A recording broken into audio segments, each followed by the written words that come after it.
Well, good evening from the Young Family Athletic Center here in Norman, Oklahoma, where tonight we make history as it's the first live period in NXTPRO girls history. We've got a couple fun games for you on this Friday night. I'm John Willis.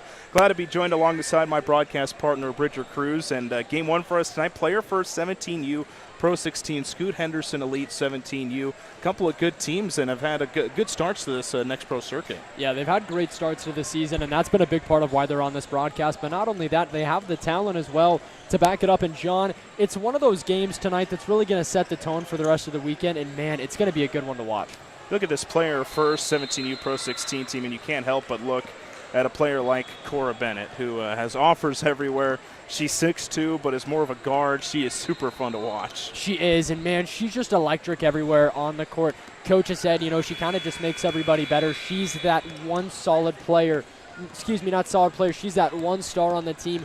Really helps elevate everybody else around her. You talk about it. She's got offers from everywhere. UTEP, Wichita State, Cal Berkeley, UNLV. She's got it all, and she's one to watch. But the rest of this team as well will fill in extremely well around her, and that's really what makes her shine. For this Scoot Henderson Elite team, obviously based out of Georgia, and kind of a late addition, Amina Jai, I feel like she's going to have a big night. We kind of talked about it just with the height differential between these two teams. Yeah, definitely. Amina Jai is one that's really come along in the past year. Upon talking to her coach, her improvement has been so great. She's got great footwork, and the talent is going to be there for her. She'll be number 35 today, and she'll be one to watch in the post in that 4-5 position. She's going to have to be big down there. Should be a fun one between the Scoot Henderson Elite 17U team and this player first 17U Pro 16 team. We will take a break. We are about 8.5 minutes from tip-off. We'll get you all the coverage right here as you're watching NXTPRO basketball right here from Norman, Oklahoma.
John Willis and Bridger Cruz back with you from the Young Family Athletic Center as we get ready for this Player First 17U Pro 16 and S.H.E 17U contest. And when you look at this Player First team, man, they are stacked just from top to bottom in talent. They really are. We talked about Cora Bennett. She's going to be that 6'2" kind of star for them, offers from a lot of different places. But another one I wanted to talk about would be Berkeley Hart, 20 points per game, 10 rebounds per game at high school at Alamo Heights High School.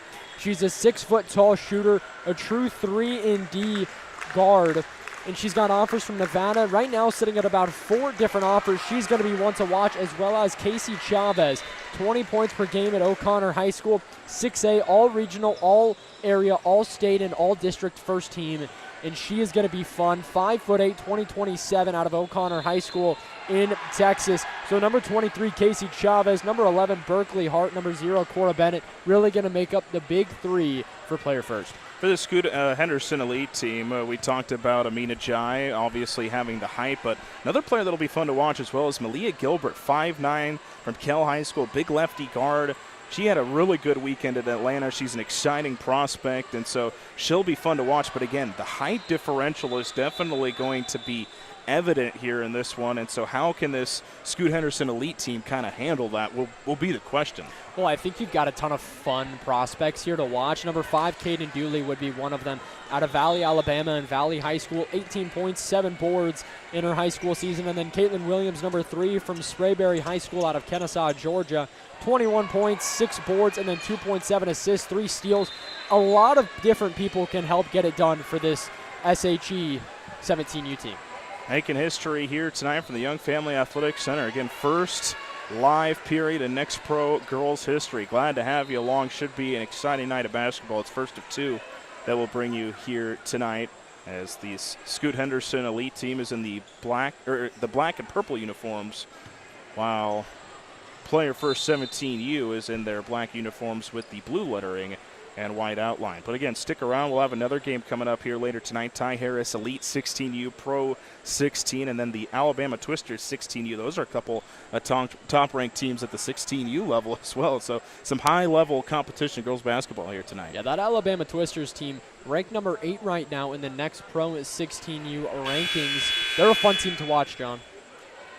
So a slight delay here before getting this one underway between Player First 17U Pro 16 team. This is a team that was established in 2016 based out of San Antonio, Texas, taking on Scoot Henderson Elite. Again, they're based out of Georgia. They're in the 11th right now in the NXTPRO 17U standings, 3-1 so far in Puma play. And so they've obviously had a great start to kind of this circuit. And with this being a live period, I'm sure a lot of players on the roster are going to want to show out, especially in maybe a bigger environment here this weekend. Yeah, definitely. And, you know, looking at this Player First team, talking to Coach Devin before this, first of all, he's a great guy to just sit down and have a conversation with. I'd love to just sit down and talk with him for a while. But he talked about this live period and just how cool of an opportunity it is, and this opportunity that Puma has given a lot of these athletes to see these college coaches, to get these reps, and some of them as young as 15, maybe even younger, and then all the way up to 17. I mean, the opportunity that brings, John, it's rare. And, you know, most of the players on these 17U teams, you know, you're going to see a lot of class of 26, but Caden Dooley, class of 27, Micaiah Johnson, class of 27, Malia Gilbert, class of 27. And so there's some younger players as well kind of on this 17U team. On the other side with Player First, Allison Naylor, she's class of 27. Casey Chavez, who we kind of highlighted here pregame, also class of 27. And so they've got some time here to really make a name for themselves and show out, and this is a good step for them, I feel, this weekend. Oh, definitely, and with how the college recruiting is going and how it's shifting and changing constantly, an opportunity like this at 16 or 17 years old to get on college coaches' radars, for them to see you play and hear your name, that's a big opportunity. So, looks like we are just about ready for basketball. Mina Jai will jump for S.H.E. And on the other end, it'll be Allison Naylor. As now the officials will head back to the scorer's table before we get this one started between Player First and S.H.E. And I think both teams are just excited to get going and a little antsy here as we have a slight delay in the action. As we mentioned, Coach Devin he's not just the coach of the 17U team. He's coaching all different kinds of teams here with player first. He was finishing up another game here before having to come out and get ready for the 17U game. Yeah, Coach Devin was jogging to the sidelines, and now with this delay, he's got a little bit more time. And I think right now the conversation is jerseys. So we're getting those switched, which would make sense. It would have been a very dark game. It would have been interesting to watch. We had the purple. There was a little bit of separation, but it will be a little bit nicer, more differential between the jerseys now, as it looks like player first 17U Pro 16 is going to switch to the white jerseys here in this one. And so now I think we are ready for basketball between these two teams. Well, it's almost like what I'd compare it to is when you're playing 2K against your buddies, your brother, and you kind of forget that both of you chose the darker colored jersey. Yep. And unlike 2K, we don't have to deal with it. We can switch. Opening tip batted around, and it is won by player first. Cora Bennett will immediately take it to the cup. Stops out, kicks it up top. Here's Chavez. So here's player first in the half court with their first possession of the basketball game. Again, they are now in the white jerseys. Lob a pass, Chavez in the wing. Swings it over Bennett. Now in the corner, here's Hart. Long three, won't go. That one too strong. And S.H.E. the defensive rebound. In the corner, three ball, Caitlin Williams. That's an air ball. The defensive rebound to Chavez for player first. Both these teams kind of taking their time a little bit, trying to see, what can each team bring, and then a facility like this, trying to get used to it as well. I mean, there's a lot of changes for this first game on Friday night. Bennett driving in, pull-up jumper from the free throw line, and she sinks it. Man, it's 6'2". What great shooting ability out of Cora Bennett. Yeah, and she's good getting downhill as well. She can find that spot, and she can beat you from all three levels. Another three for Williams in the corner. Dances off, fight for the board, and Chavez rips away another board for player first. Here's Bennett on the wing, now in the corner. Three ball for player first is off front iron, but an offensive rebound putback wouldn't go for Berkeley Hart. And S.H.E. with it defensively. Up the floor they go, taking it to the cup, and being fouled is Malia Gilbert. Gilbert will have free throws here for Scoot Henderson Elite. Yeah, it's Allison Naylor. Will be called for the foul, I presume, or, it's Berkeley Hart. Berkeley Hart called for it. She averaged 5 blocks per game in high school. So, I mean, that's something she's used to. That's a pretty good stat line right there. Not too bad. Leah Gilbert again to the free throw line. She was a player that circled headed into this one as the southpaw hits the first. Stands at 5'9" from Kell High School. Again, big lefty guard. Had a good weekend at Atlanta. She was the freshman of the year a couple years ago, and so this is a player that'll be exciting to watch here for Scoot Henderson Elite. Knocked down the first, second free throw, cast it up and through, and we are tied at 2.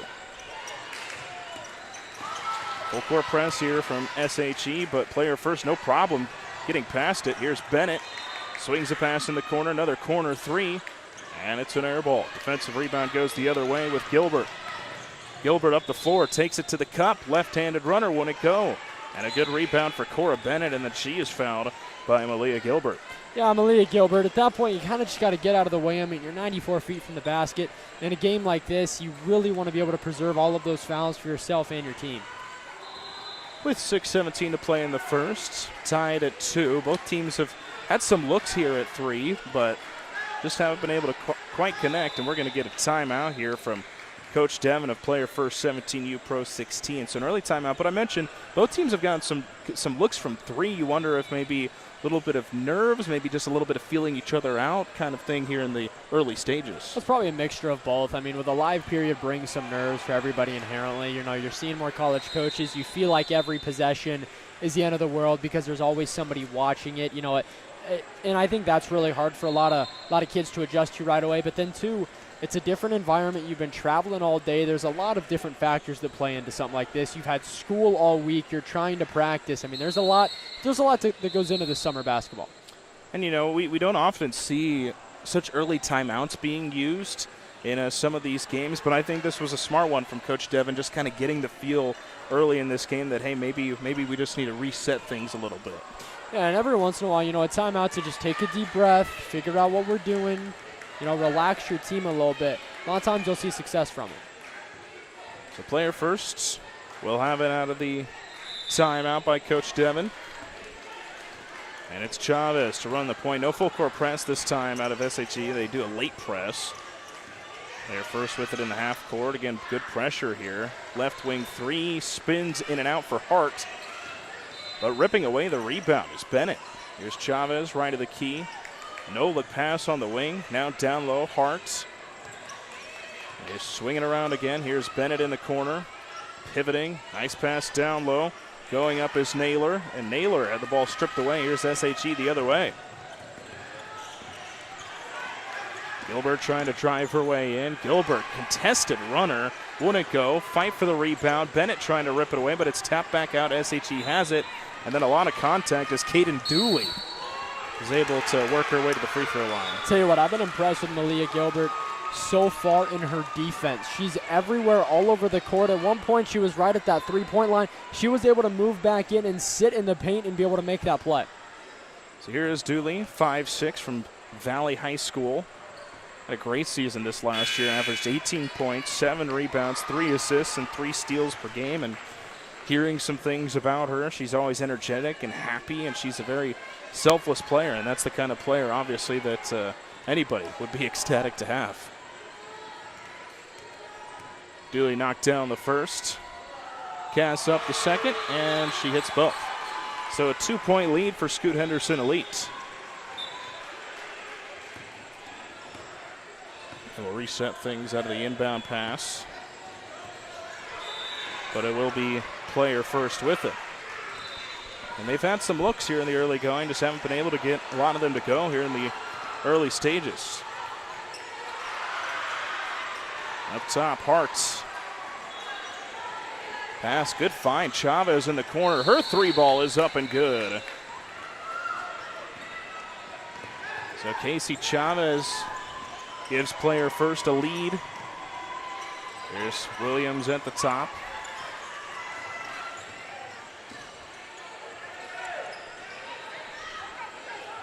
Williams will hand it off here to Malia Gilbert.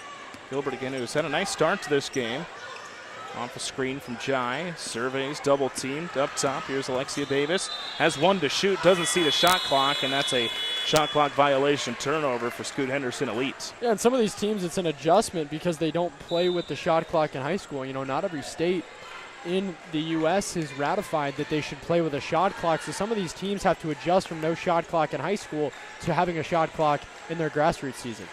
We saw that up in Nebraska when they implemented that, as both us being from Nebraska, and it took teams a good amount of games to get it going as Hart puts up a three, but an offensive foul is going to go against Allison Naylor. But it definitely is an adjustment, and especially if you just have it for some of these weekends, it's just a whole different ball game when you have the clock to work against. It really is, and I think most of the time teams have found that it doesn't truly affect them, but it's just in those late game situations or in situations where, you know, you don't understand how quickly 30 seconds can tick by.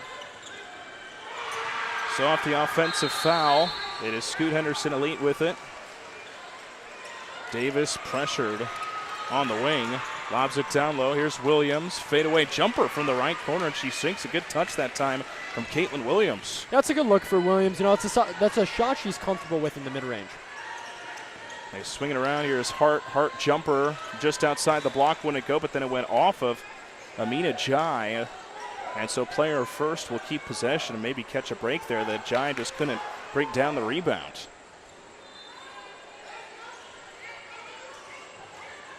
Player first with it. Inbound in the corner.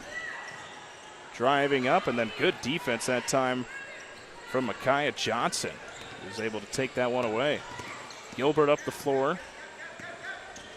Trying to get a pass to Davis. It was deflected by player first and out of bounds far sideline, and so, or no, it was not touched by player first, and so player first will take over. Good chance for them here. 3:35 remaining in quarter number one. Get something set up. You've got 25 seconds, a full shot clock. Run a set, see if you can't get a bucket. Half-court offense here for player first. Hart has it just inside the wing. High pass for Chavez, but she's on it. Back in the corner. Here's another three. It is up. Dances off. Fight for the rebound. Hart can't pick it up, and it was Johnson who got the rebound for S.H.E.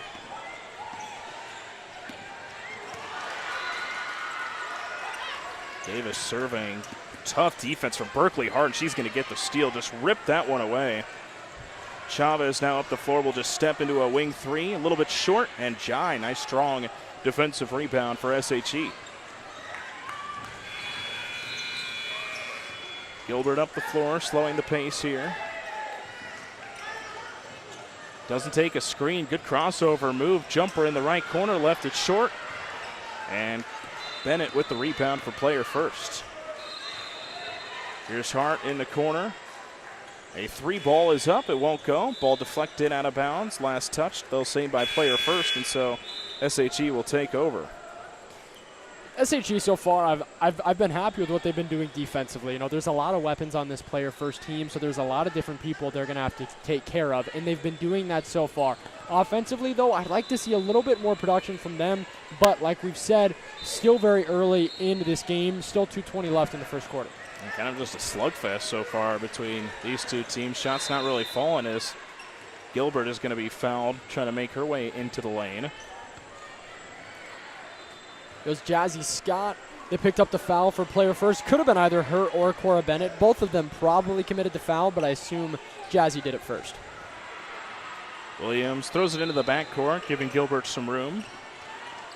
Good pressuring defense here from Scott. He's getting her first minutes of the game. Gilbert to Jai. Jai almost kind of lost it off her head there. And a turnover from Scoot Henderson Elite. Player first will take over. And Jai can work really well in the paint, and that's where she kind of dominates. She's got great footwork, and the talent is there. What Cora Bennett is doing very well is she's pushing her out of the paint. She's forcing her to play outside of the paint a little bit, almost in that second level of scoring, and Jai's struggling to do that. So player first with it. Scott throws it in the corner to Chavez. They work it back to Jazzy Scott. They're first trying to find some consistent offense here in the first quarter. Scott lobs a pass in the corner for Chavez. Thought about a three, didn't take it. Now they try to get it in the corner to Bennett. Chavez was right there. Deep three to beat the buzzer. Just a little bit too strong. But there's Scott, lobs it down low. Bennett pass was high, but Bennett is able to finish. That's a great feed there from Jazzy Scott, and it just takes effort. That's what she was doing. She's at the free throw line, sees that ball, and flies over to make the play.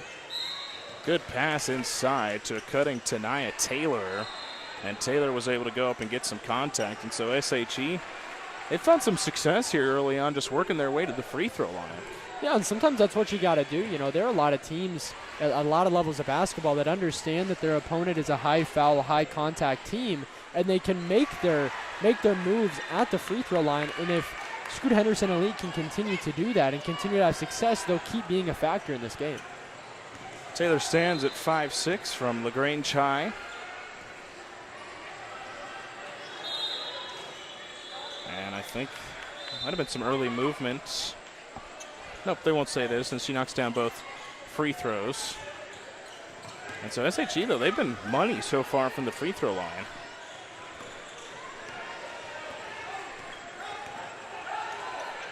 Here's Scott with it. Player first with it right now in the half court. Chavez on the wing. Zips a pass. Scott catches. Right back in the corner. Another cross-court pass. Bennett trying to post up. Swings it out. Wing three on its way. Won't go. Battle for the board, and Scoot Henderson Elite is on it. Ishel Rivera with a nice rebound. Getting her first minutes of the game as well for Scoot Henderson Elite. Williams at the top. Gets it up top. Alexia Davis. Chavez blanketing her just past the timeline.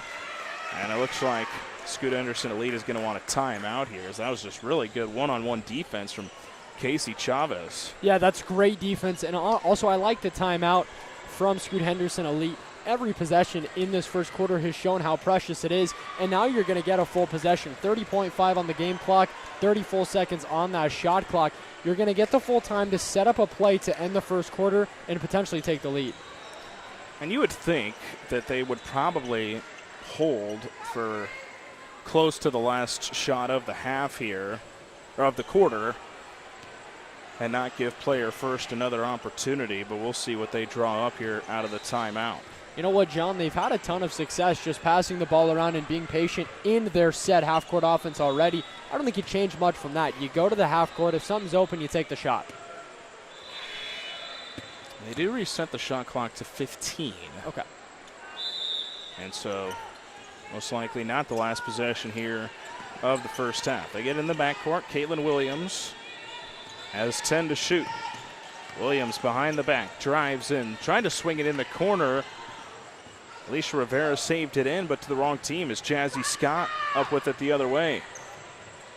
They pass it down low. Here's Bennett, right of the key, now in the corner. Head fake on a three. 6 to play in the quarter. Here's Jazzy Scott, left wing three, won't go. Chavez the rebound, jumper from the elbow. That one is short, and Bennett's not able to get off a last-second shot, and that is the end of the first quarter. We're tied at 7 so far through 1. We'll keep it right here. But been really close, really defensive so far. We mentioned Scoot Henderson Elite has worked their way to the free throw line, but this is another kind of no-rhythm game, it feels like, so far. Yeah, and I think it's due to a lot of really good defense on both ends and also defensive adjustments as well. Player First really started to do some good things on that defensive side. Scoot Henderson Elite began to struggle, but then Scoot Henderson Elite able to respond and brought their own defense as well. What's going to be interesting, John, is both these coaches now have had a full quarter, and both of them can have conversations. Will we see many changes coming into the second quarter? One of the things we talked about was the height differential, but that didn't really seem to give Player First any kind of at least big advantage there in the first quarter. We'll see if that's something they try to change and maybe try to work it down low a little bit more as the game continues. Yeah, I was really impressed with S.H.E so far, and another thing that I think they did great, eliminated Cora Bennett from being a huge factor in this game. A lot of it relied upon the guard play. Bennett's more content to play inside at the 3-4 position right now, and the rest of the guards doing well for Player First, but without Cora Bennett in there having a ton of production, it's really going to rely heavily on these guards for Player First. We are ready for the second quarter. Here between Player First and Scoot Henderson Elite. Again, tied at 7 through 8 minutes. Good one so far between these two. Chavez will catch in the backcourt. Work this one left to right. Here's Hart on the wing. Pass cross court. Now they swing it back to Chavez. One-arm pass in the corner finds a wide open Hart, and she nails the corner three. Berkeley Hart from range. I've been really impressed with the passing so far for Player First. They've had open looks due to the passing and great sets that they've ran. The shots just haven't fallen. Gilbert now is pressured, is able to get it down low. Runner off the glass, won't go. Jai, the offensive rebound, she goes up and is fouled. Allison Naylor is going to be the guilty party for Player First. And Jai, she is sure a presence down there in the low post. She is, and this is exactly what she's got to do. You know, if she's going to get fouled every time, she's got to be ready to make these free throws. But for now, you know, keep getting the offensive boards and keep getting to the free throw line. 3-point lead for Player First as Jai puts up the first free throw, and that one bounces around and off. But again, Scoot Henderson Elite had been pretty solid from the free throw line in the first quarter. Jai, though, misses the front end. See if she can go 1 for 2. Second free throw is up, and she does hit the second. So a 2-point lead for Player First, early stages of the second quarter. Chavez trapped in the backcourt on the full court press. They get it passed quickly, taking it to the cup. Layup won't go. Hart, the offensive rebound, feeds it back. Great find, and the layup is off the glass and through. Yeah, it's a great play for Player First. We talked about the ball movement, how great it is. That time, another great example of it, but it was through breaking a press and then a good offensive rebound, leading to more points. Williams spinning off a defender. Look at the jumper from 12 feet out for Caitlin Williams. A little bit of a spin cycle there. Yeah, it was. It's a fun move for Caitlin Williams, the 2026 guard. Bennett takes it, stops, right lane line. Her jumper won't go. The other way, here's Scoot Henderson Elite. Dooley, great pass to Williams. Williams can't finish with the left hand, but a late foul was called against Player First, and so Caitlin Williams looks like will work her way to the free throw line.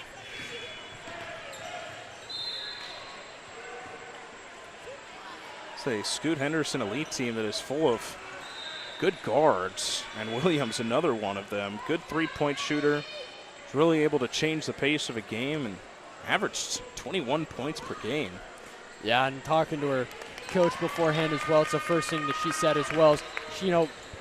Caitlin Williams is a fantastic shooter at 5'7". In high school, she showed it, and she's continuing to show it throughout the circuit. A lot of shooters on this S.H.E team as she goes 1 for 2 from the free throw line. 1 point lead here for player first. In the corner, baseline dribble, runner, tough muscle shot is off the glass and through for player first.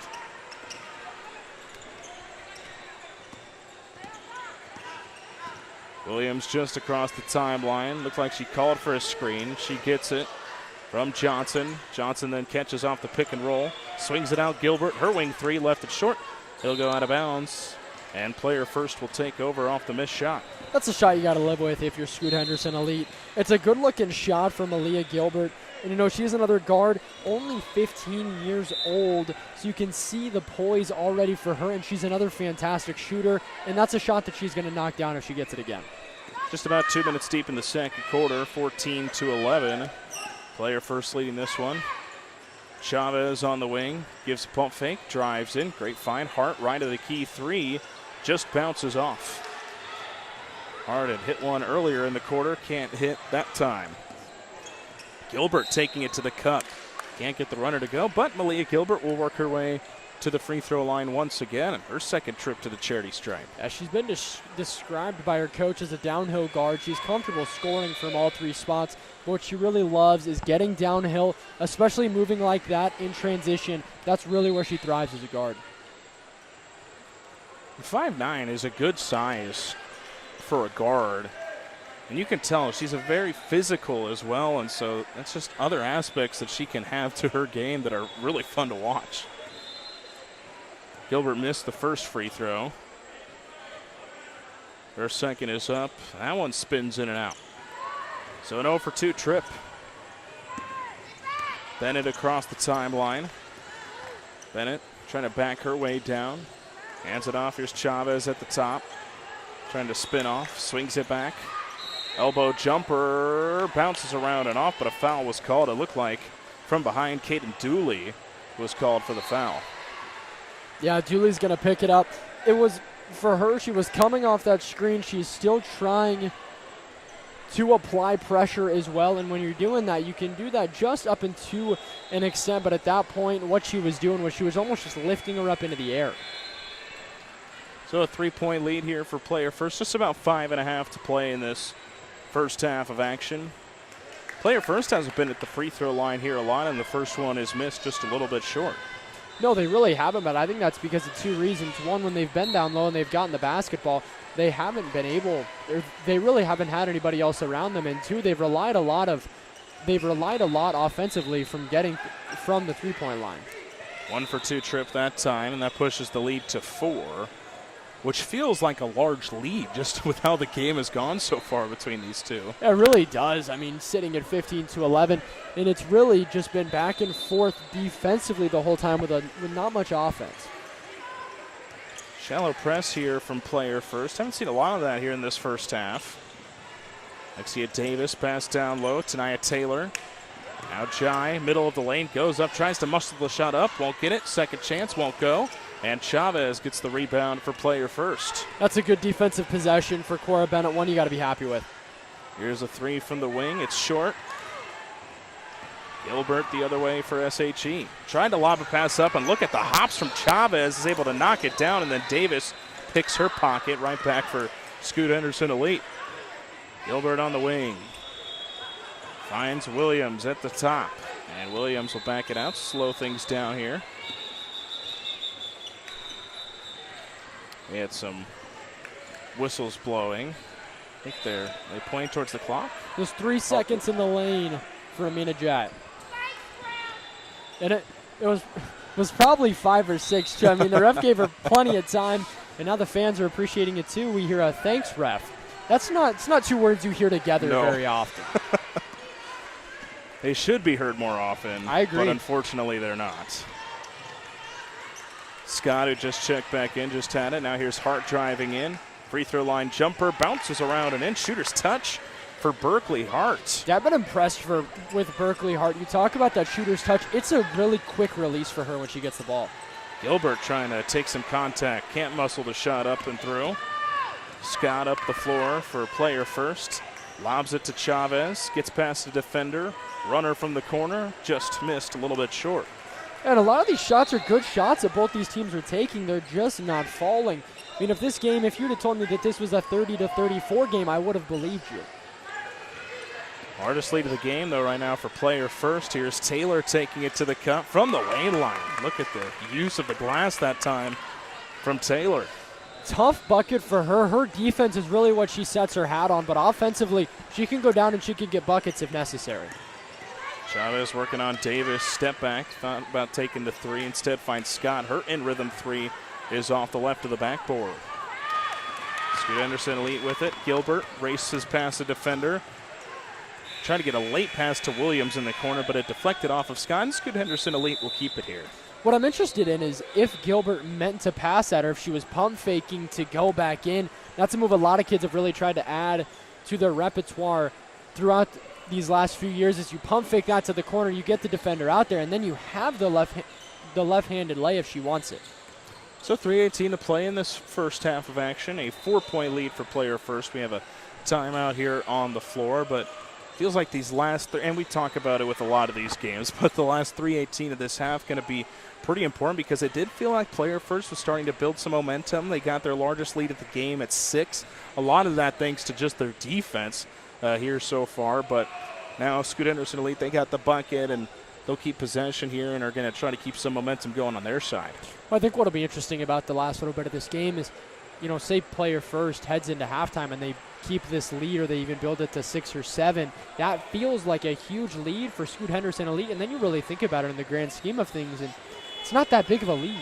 I think regardless of what happens, we're going to head into halftime, and this lead's going to feel big to these teams, but in all reality, it's going to be a pretty mellow, kind of hill to have to overcome heading into the second half.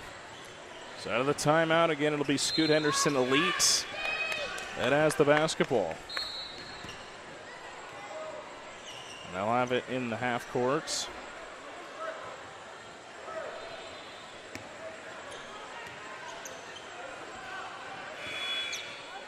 And they just got that bucket from Tania Taylor off the tough finish from the right lane line. And that ended a little bit of a run there from player first.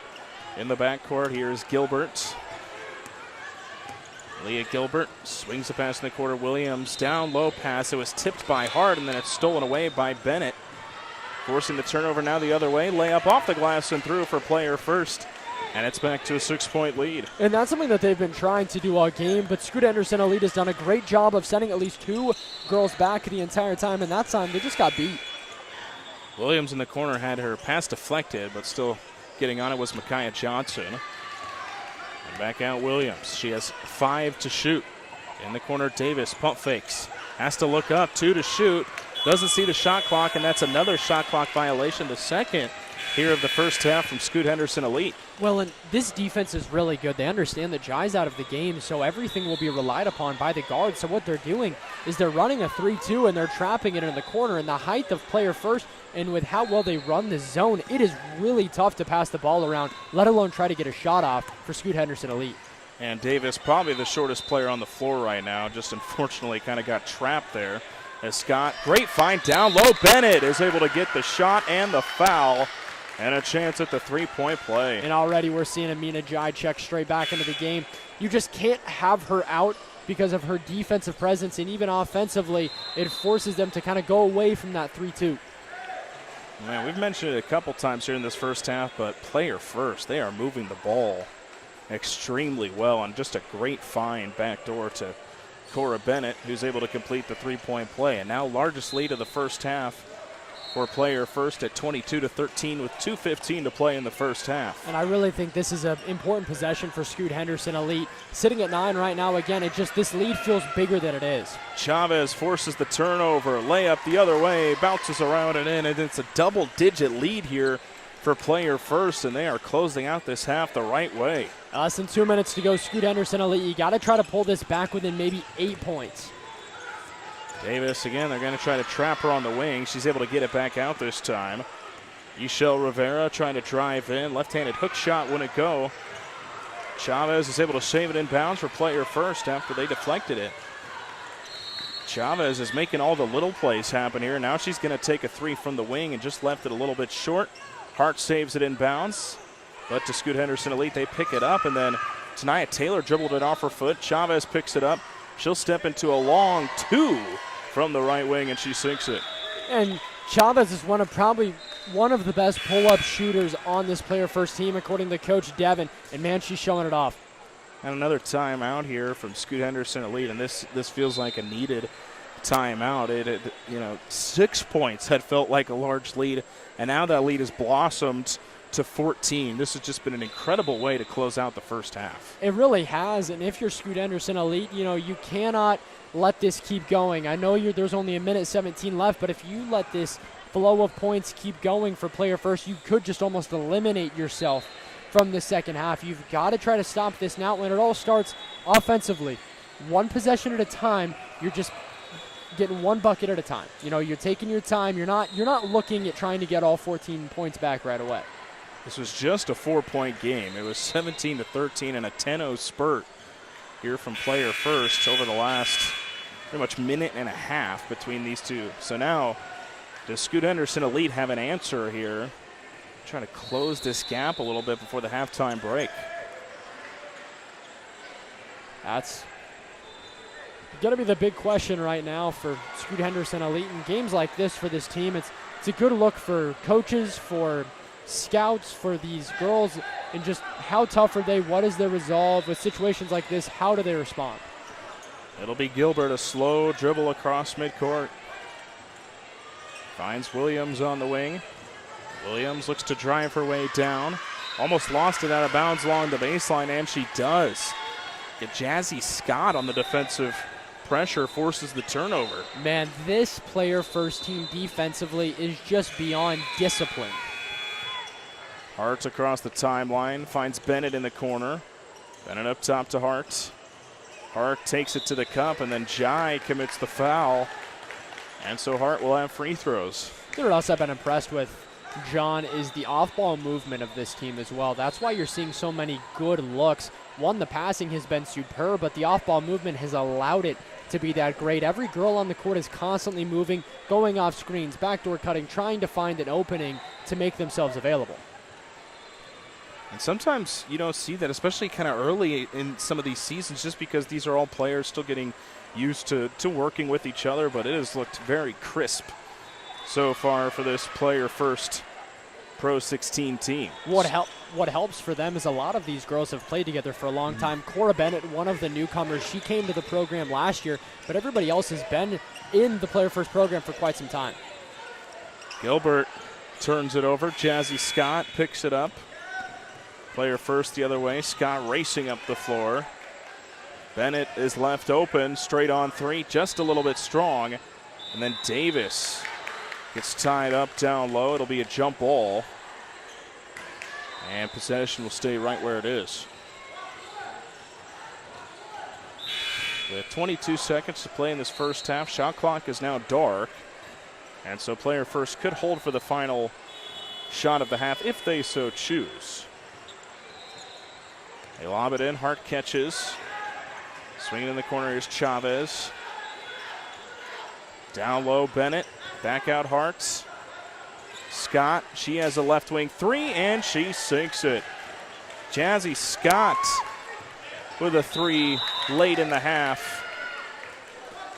And then Amina Jai stepped over the end line. And it's, again, that unexpected press from player first and then putting pressure on Amina Jai as she's passing in the ball. So now an 18-point lead and a chance to add on here. They get it in. Chavez catches, drives in, elbow jumper to end the half, and she got it.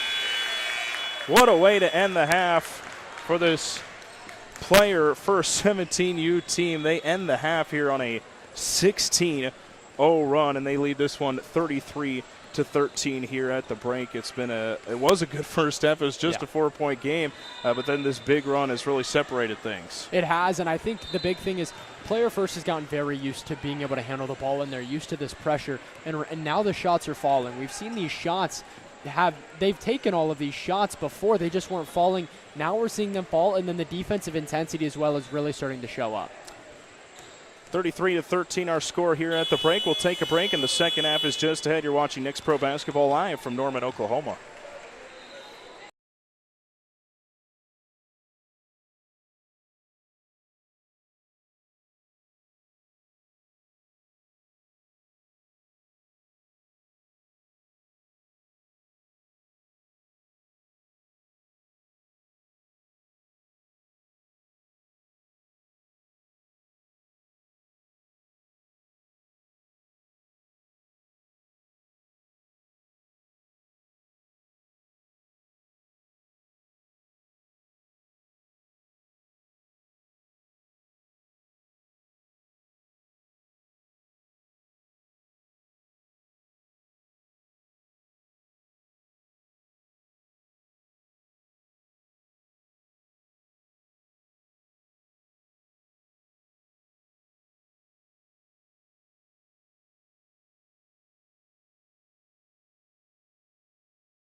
(16-0) run to end the first half as player first 17U, Pro 16 up 33-13 at the half over S.H.E 17U.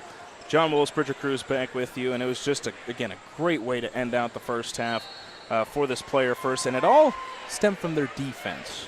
It did. The defense was really solid for the entire first quarter, and it's been solid the entire first half, but it was the offense that came out in the last 3 minutes of that first half, and that's really what gave them this lead here, John. Well, both teams have been playing great defense early on, and then just, again, that late run to end off the first half. Chavez catches in the backcourt as both teams switch sides. Here's a jumper just past the free throw line. Won't go, but it deflects off of Amina Jai. It'll go out of bounds, and so it'll stay with player first. Amina Jai's been on the right position a lot of times. It's just right now still needing a little bit more development. Player first looks to inbound.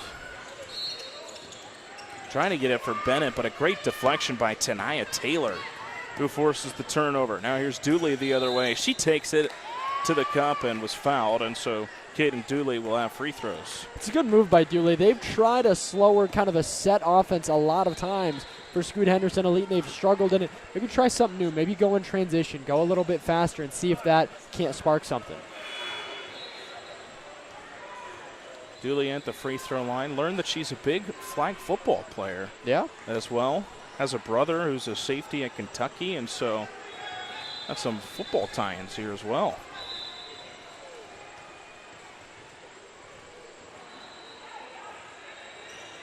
She goes 0 for 2 at the free throw line, though, there for Scoot Henderson Elite. And so it stays a 20-point lead here for player first. Hart in the corner. Up top, here's Bennett. Bennett trying to pivot, get it to Chavez. Late handoff to her. She's able to get on it.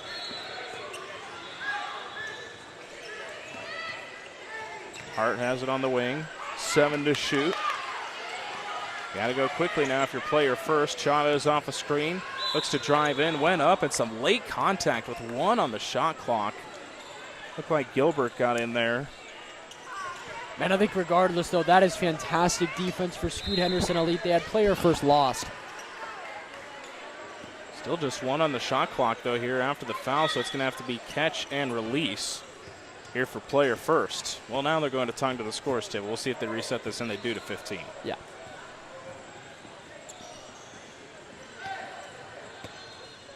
And so late foul helps player first out.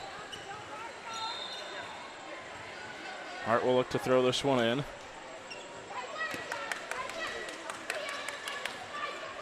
Hart surveys, gets it in the backcourt, and player first with it. Good blanketing defense here from Tania Taylor. Almost got a turnover out of it. Chavez now a right corner 3, just short. Williams the running rebound. Williams up the floor, takes it, floater from a couple feet out, and gets the touch and gets the 2. Good move from Caitlin Williams. I'd like to see her do a little bit more of that offensively. Start trying to take over a little bit. In the corner, here's Bennett. Bennett stops middle of the lane, just turns around and kisses it off the glass and through. Cora Bennett continues to show off her range from all over the floor. Yeah, and Cora Bennett, that's a spot she really enjoys shooting the basketball from. Williams misfires on a 3. Offensive rebound. Williams back with it. Lobs it down low for Jai. Jai goes up, and she's able to muscle a shot up and through. And Amina Jai, she's at times looked like a really good interior presence and has had some good-looking plays. Down low, they tried to get it to Naylor. It was deflected out of bounds by Scoot Henderson Elite, so player first will keep it. Yeah, so far, they're Scoot Henderson Elite showing some poise, showing a little bit of resolve as well, and I'm starting to see them, really start to figure things out here in the second half. With the game being separated by 20 as the half started, though, we do have running clock at this point as Chavez finds a pass in the corner. Corner 3 won't go. Naylor trying to get the rebound, but is ripped away by Gilbert. Gilbert to the cup, takes some contact. Just leaves the shot short, but a blocking foul is called. And so Malia Gilbert will head to the free throw line. It's a great move for Gilbert. I continue to be impressed with her on all fronts. Only 15 years old, and right now she's really showing that poise that she has. And especially with that move right there, she's understanding contact is coming, but I still want to get the shot up. She braced for contact, plays off to 2 feet, and it's a solid move. They kind of turned some heads when this team was in Atlanta. As she hits the first free throw. Second free throw from the southpaw is up and just left it short. Chavez up the floor for player first. Working in the half court here. Williams pressuring Chavez just past the timeline. Chavez off a screen. Swings it on the wing. Here's Hart in rhythm 3. A little bit strong. Offensive rebound for player first. Hart, free throw line jumper, short. Another offensive rebound. And then a foul is called. Tania Taylor down low. Just reached in a little bit too much after the second straight offensive rebound. Yeah, and player first, getting these offensive rebounds. It's just flying around and being in the right place at the right time. Scoot Henderson Elite, got to make sure you're boxing out and doing the basics. Pass was a little bit high for Berkeley Hart, and now it's stripped away. Caitlin Williams on the fast break. Coast-to-coast layup is off the glass and through. And so, as we mentioned, Scoot Henderson Elite is starting to get going a little bit more in transition, speeding up the pace a little bit here in the second half. Hart looks to drive in, step back Jay, and it swirls around and in. Berkeley Hart with the answer. Yeah, Berkeley Hart, that's a good answer. She's comfortable handling the basketball like that. Plays the guard a small forward spot. She can play the 1 through the 3 at that point, and she's very comfortable handling it, but she can also just pull up quickly. Halfway through the third quarter, and a pass was too high, and that far side for Malia Gilbert. And it didn't necessarily take the wind out of the sails, but it did kind of stop a little bit of a push there from Scoot Henderson Elite. Been down by as much as 20, but they had cut it to 15. Chavez gets a screen from Bennett, will use the screen to take a 3, and she knocks it down. And you can tell the chemistry for this team. Cora Bennett identifies there's no help there, and with how good of a shooter Chavez is, all she's got to do is seal her defender and give Chavez the open shot, and she's going to knock it down. Dooley was double teamed in the corner, got a quick pass to Taylor. Taylor from the block throws it down low. Jai is fouled left of the cylinder, and so Amina Jai will have free throws. Yeah, big free throws here. I mean, 3:27 left, you're down by 20. You'd like to preferably pull this back to within 12, 13 to feel not comfortable, but feel like you have a little bit more of a shot heading into the fourth quarter. So we'll see if they can pull a run together here to end this third quarter. Jai's first free throw, though, spins halfway down and out. Yeah, got to have these free throws. And they had started the game really hot from the charity stripe, but as of late haven't quite been as sharp, has Scoot Henderson Elite.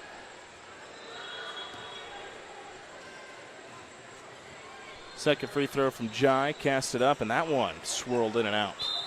Bennett had the rebound, and then Alexia Davis came screaming in. I think they're going to get Davis for a foul here, but credit to Davis for not giving up on the rebound. Yeah, you need those effort players on your team, the players that are going to fly around and try to make plays. Alexia Davis showing that that's kind of what she wants to be.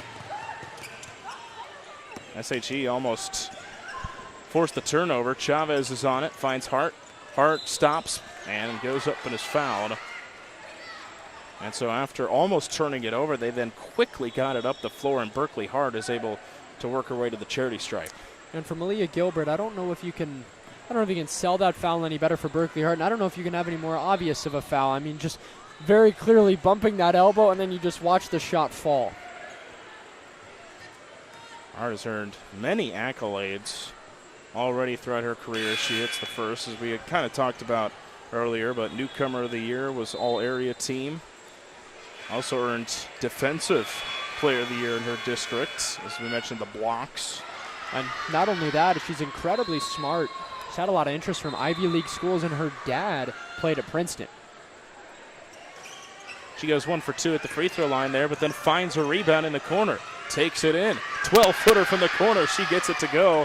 Hart makes up for the missed free throw. And gets the deuce. I tell you what, I have not seen very many players that are so comfortable with the mid-range is their main area of scoring. As Dooley went up, and Naylor thought she had a block, but a foul was called. And so free throws coming for Caden Dooley. But man, when you have a player like Berkeley Hart, who is 6 foot, she has the shot blocking ability, she has the ability to play down low, but they can also hit the mid-range. That's the whole package right there. It is. It's pretty exciting to think about for any future teams, and then not only that, but this team for her right now. An awesome start to this circuit as Dooley misses the first, and the free throw struggles kind of continue here for Scoot Henderson Elite, and they were so solid to start out the game.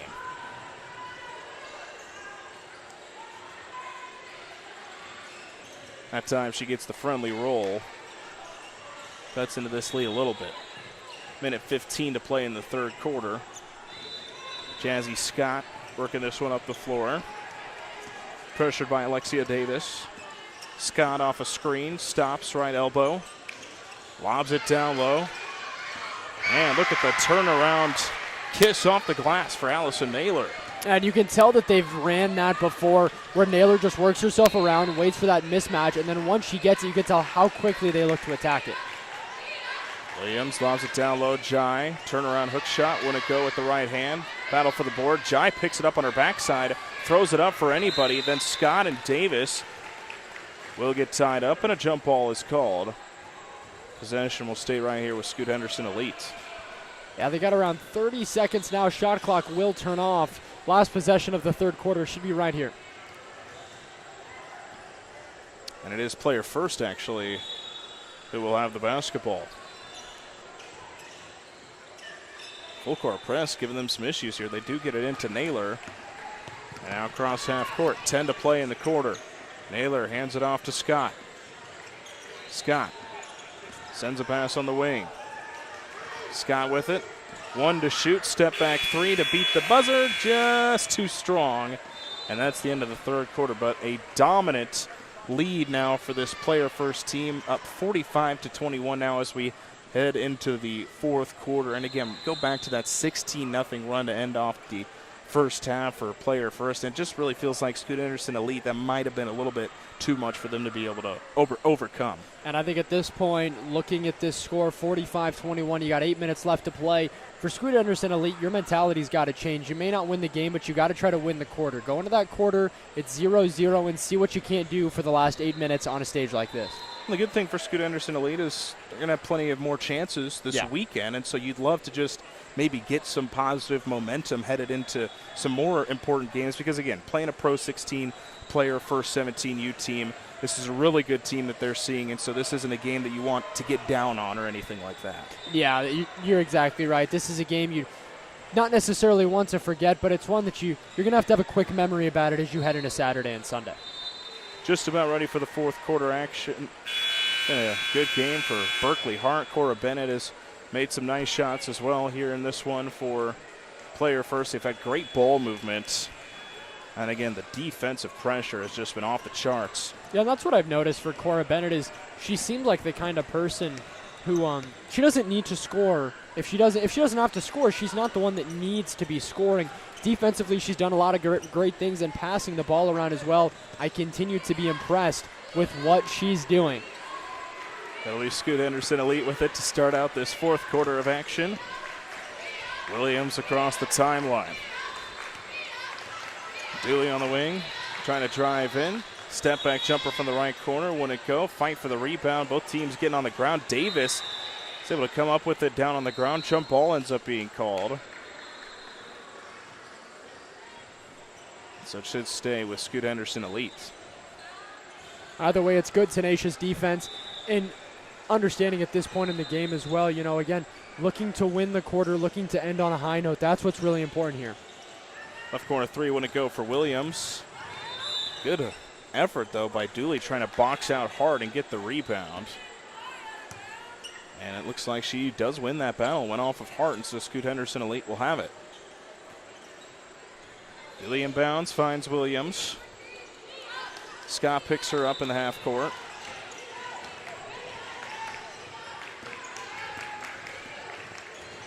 Davis trying to get away off a defender, has two to shoot. Davis trying to look up. Davis had a late pass, and they're not able to get the shot off. That's the third now shot clock violation, and a couple that have included Alexia Davis, who just has not been able to find a teammate before the shot clock expires. Well, and to see this from player first, you're up 24 points. You have it at this point pretty much made. All you got to do is just get through this quarter. You're still seeing that defense that we saw right away at tip-off. And not only is it height, it's speed and defensive intelligence from every player on this team.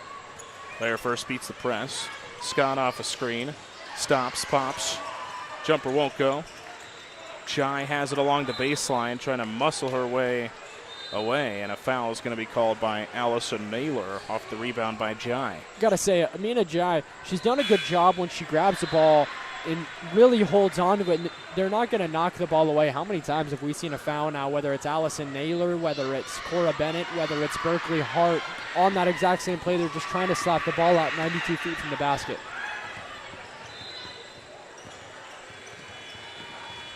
Here's Gilbert. Gilbert tried to put up a jumper from the left elbow, but it was kind of just ripped away. Coast-to-coast layup won't go. Offensive rebound. Putback also short. Another offensive board by Naylor, and her shot's blocked by Jai. Here's Scott off the O board. With just about 5.5 to play here in the fourth quarter. Again, the clock is running right now. 2 to shoot. Elbow jumper. That one clanked off the right of the backboard. Didn't touch rim, and so shot clock will not reset. And Scoot Henderson Elite will take over. It's a great defensive possession, by Scoot Henderson Elite. They understood there was a little bit of chaos right away, so then the defense really stepped it up and caused even more. Gilbert has looked impressive, has it? Off the pick and roll, they throw it down low. And then throwing it away that time was Micaiah Johnson. Chavez the other way. Finds a wide open Scott. Her three won't go. Gilbert pressured, and they're going to call an offensive foul. You got to sell it a little bit better than that. If you want to give the nudge, you've got to do it with the body, and you've got to accept the contact first. That time, there was no contact accepted. It was a step out from Gilbert and then the shove to get her out of the way. Just under 4.5 and counting to play in the fourth. A 45-21 lead for player first. And this was a 4-point game late in the second quarter. 17-13 was the score. And then a 16-0 run has put player first ahead, and they have stayed ahead. As we have a turnover here on player first. Scoot Henderson Elite will take over. Allison Naylor got caught in kind of an awkward position, and she just started shuffling her feet.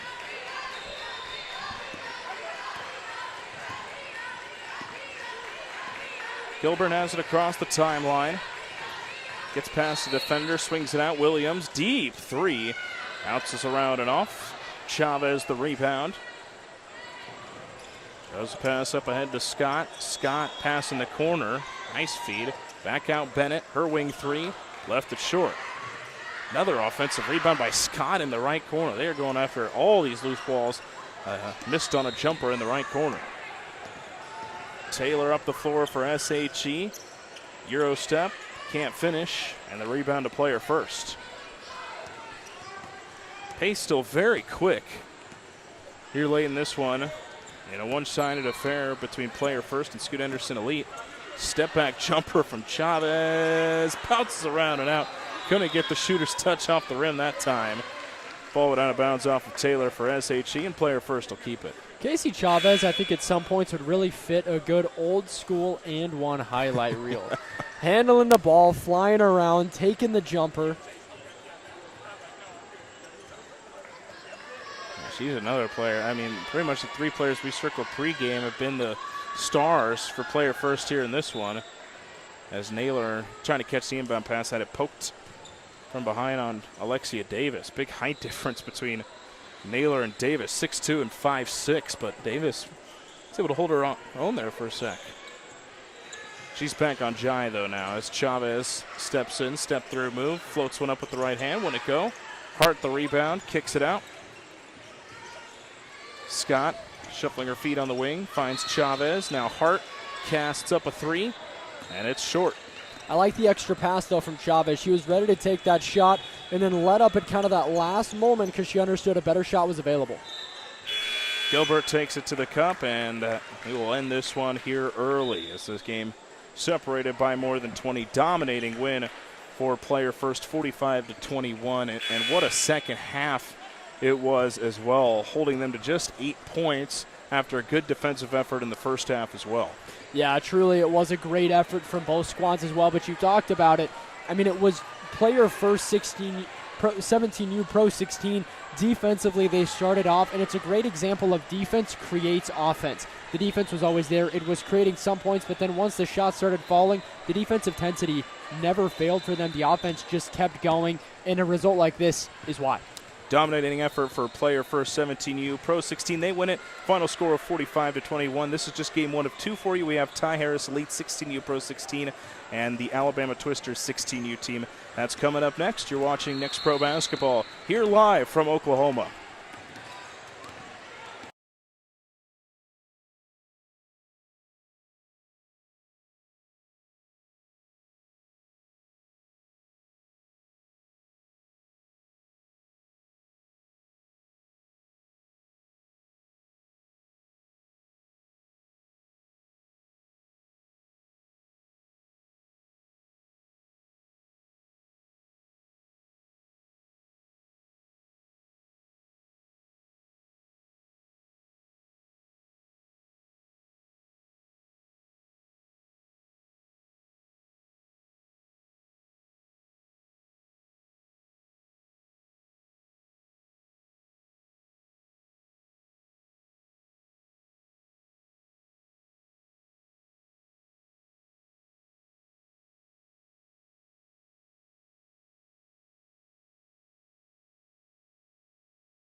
Game 2 of our doubleheader here on YouTube. It is the first NXTPRO Girls live event ever, and we're glad to have a couple games for you here this Friday evening. Game 2 for us tonight on YouTube. John Willis, Bridger Cruz with you. It's Ty Harris Elite 16U Pro 16. They are in the black jerseys with the purple trim. And then the Alabama Twister 16U. They are 8th in the NXTPRO standings. They are in the white uniforms. Should be a great second game here. Yeah, it really should. I mean, these Pro 16 NXTPRO games are always so much fun as well because a lot of these really good NXTPRO teams can compete very well with the Pro 16 teams. It's a fun opportunity for the two leagues to mesh, and especially a game like this in front of the college coaches in a live period should be a good one. One player to watch for me for this Alabama Twisters team is Kamaya Webb. Averaged 18 points, 14 rebounds this last season. She's in the circle ready to jump this one up here for the Twisters, and so she will be an exciting player to watch here for this one. It was won by her, but then picked up by Leah Brooks. Here's S.H.E at the top. This Ty Harris Elite team in the half court. O'Connor hands it off to Grote. She will slow her dribble. Pressured here by Kanaya Johnson. She's got the defense on her. Grote on the wing. Up top. Here's O'Connor. Hands it off once again to Grote. Starts to drive her way in. Finds Brooks. Brooks from the top of the key. Fires one up. It's a little bit too strong. Offensive rebound, Grote, and then she throws it away. Picking it up off the turnover was Everett. Everett takes it to the cup and is able to lay it up and in with the right hand. Yeah, quick move for Everett. She's a right-handed guard, and she is very, very quick with the basketball in her hands. Loy the other way for Ty Harris Elite. Just about a minute into this first quarter. Grote, step back three on its way, just a little bit off. And the defensive rebound goes to Kamaya Webb, and I think we'll see a lot of rebounds from Webb here tonight. She has been a presence on the glass. A shot rejected there. Macy Loy. It was Rowe who went up with it. Loy with the rejection. Loy takes it to the cup and is pushed from behind. She will have a chance for some free throws. Yeah, I'm impressed with Macy Loy there. Taking the basketball, getting the block, and then grabbing the ball, automatically going down and making the play. And they actually call an offensive foul there on Macy Loy. And so taking over are the Alabama Twisters.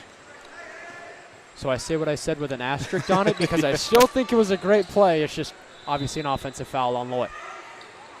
Everett works it up top. Here's Milroe. Rowe gets a screen, plays off it from Thornburg. Surveys down low. Here's Webb.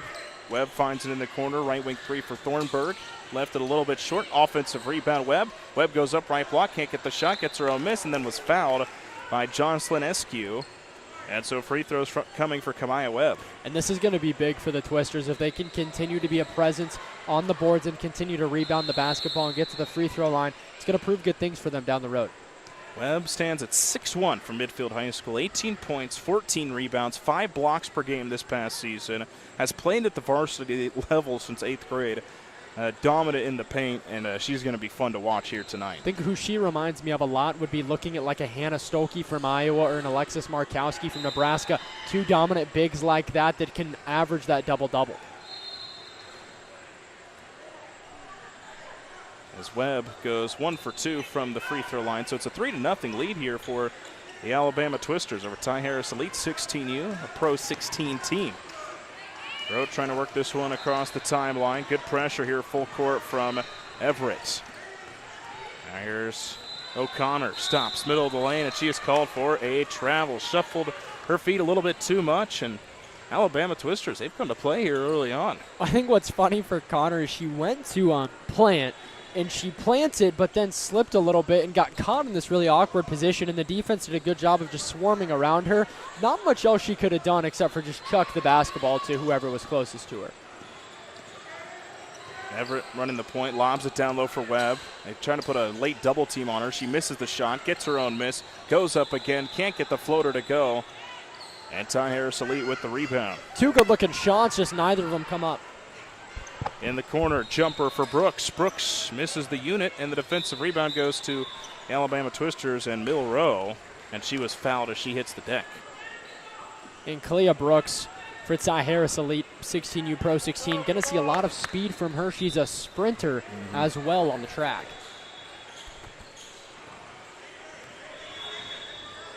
So a 3-0 lead. Kind of a slow offensive start to this one on Everett.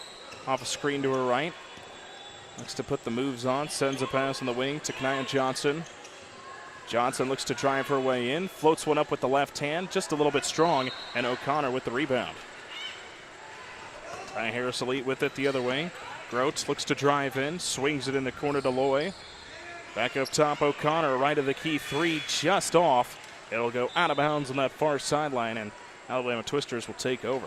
And if you watch Gina Grote, she had already sprinted all the way back because she made the defensive stop. She got the basketball, she passed it out, and then she was at the three-point line. And you could see her try to sprint to go grab that offensive rebound as it flew out of bounds. And there was almost a point where she gets that step, and she just like, nope, not going to get there. Thornburg back up top. They will swing this one around. Rowe takes it. Runner with the right hand, just bounces off, gets her own miss. Put back for Rowe, won't go. And O'Connor the rebound for Ty Harris Elite. Up the floor they come. Macy Loy takes it left block, hesitates, and then missed the shot. Good get-back defense from Alabama Twisters, but then Loy gets a steal, takes it to the cup, and just missed the left-handed layup. Went off the bottom of the iron there. Yeah, and that's a shot that Loy already upsetted herself for it, but I think the issue was she picked up her dribble and she had to take a long 1-2 to try to get there. Had a couple of fast break opportunities. One was good defense there from Alabama Twisters, but that second one, that was a wide open look. Nia Johnson looks to inbound, and so she stepped over that line. They didn't get that one in cleanly, and so a turnover, and Ty Harris Elite will take over. Kind of interesting. Rowe and Loy very talkative to each other during that possession, and Loy applying just the right amount of pressure to get Rowe to lose it out of bounds. Roach has it just past the timeline. Lobs it up for Loy. Catches on the elbow. Now we'll take a right elbow jumper, and she sinks it. First points of the game, and they come halfway through the first quarter for Ty Harris Elite. Yeah, and to think, you're only down by one right now, and like you said, that your first points were halfway through the quarter. Rowe can't get the layup to go. The other way, here's Grote for Ty Harris Elite. Grote, nice find in the corner. Jumper for Kalia Brooks. Just a little bit off. Offensive board, S.H.E. Back out Loy. Loy, great find. O'Connor left of the cup, and she lays it up and in. And just like that, Ty Harris Elite with a 1-point lead. That's an awesome find for Loy, and she did it slowly, and I think that's probably the coolest part about it is she knew she could pull the defender if she did it slowly, so she slowly came in, hit the pump fake, and then pass it out. Rowe got a feed down low to Webb. Webb got the shot to go. There was a foul called on Loy. See if they gave her the continuation for the and one. Looks like they call that one down, and so free throws coming for Kamaya Webb. And now they will count the bucket. And so it's a chance for the three-point play, and Webb hits the free throw, and it's a 2-point lead for the Alabama Twisters. S.H.E. on the wing, finds a pass in the corner. Here's Brooks, can't hit the corner three. Offensive rebound, O'Connor. Back out Grote, her right wing three. That misses the unit, and Webb will just watch that one go out of bounds, and Alabama Twisters will take over. Kind of seeing a similar start for players first and Ty Harris Elite. Defensively, they've done a lot of great things so far, but offensively, the shots have been good. They just have not fallen to start. Now, a lot of open looks here in the early stages of this one. Bush running the point now here for Alabama Twisters. Milroe sends it on the wing. Zaya Ware looks to drive in and then gets it back up top. It was almost stolen by Brooks. Back out Bush. She'll drive in, throws one up from just inside the elbow, and it dances off. O'Connor the rebound for Ty Harris. Grote pass in the corner. Here's S.H.E. right back to Grote on the wing. Half-court offense here for Ty Harris Elite. Grote tries to race past the defender. Pass to Loy was just a little bit off. I think a little bit of miscommunication on where Macy Loy was going to be. Well, I think Loy was also expecting the ball handoff. It was really close for a bounce pass. Loy was holding her hands out like she was waiting for the ball handoff and not a bounce pass. 2:20 to play in the first quarter. It's a 6-4 lead here for the Alabama Twisters. Pass was almost a little bit off. Down low, Webb tried to go up with it, had her pocket picked. S.H.E up ahead, here's Loy. Loy to the cup, and this time she's able to get the transition layup to go. And effort right now for Ty Harris-Elite is what's getting them points offensively. That entire sequence was all effort, getting the defensive stop and then getting it to communicate back into offense. Well, this has been an eerily similar start to the first game we had for you tonight. 6-all with 2:02 to play here in this first quarter, as we do have a timeout between these two teams. But the team has really found a rhythm. There's been some good defense, but there's also been some missed open shots. There has been, and I think that's kind of to expect in an event like this, and I talked about this a little bit before. Not only it's a live period, you've had school all week, you've traveled all day, and you're also still a high schooler. I mean, you're trying to balance all of these different things together. Sometimes basketball and making those shots can almost fall to the wayside on these Friday nights as teams still work to get warmed up. So we're tied at 6 between Ty Harris-Elite 16U Pro 16 team, put together by the WNBA guard, plays for the Dallas Wings for this Alabama Twisters team. They're based out of Birmingham, Alabama. Again, they've had a 4-0 start to this NXTPRO circuit play. Right now, 8th in the standings at 16U. Yeah, the Twisters team is fun. And, I mean, they're a very intelligent basketball team. You've seen that so far in a lot of the sets they've ran, a lot of the things that they've done. Bush lobs it down low. Here's Webb. Webb goes up, right block. Can't get the tough hook shot to go with the right hand. And then just ripping the ball away was Rowe. And Rowe is going to go up and is fouled. But, man, Bill Rowe just said, "I'll take that, please." Man, yeah, just showing a little bit of muscle. Almost looked like, I don't know if you remember this, it was Zion Williamson, one of his first games in the NBA, just rips the ball away. I can't remember who it was, and dunks the basketball and just proceeds to stare at everybody in the crowd.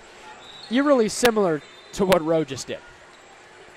Rowe at the free throw line. Stands at 5'11" from Ramsey IB School. Averaged 7 points, 7 boards per game this last season. Her second free throw is casted up and through. So she goes 1 for 2 at the charity stripe.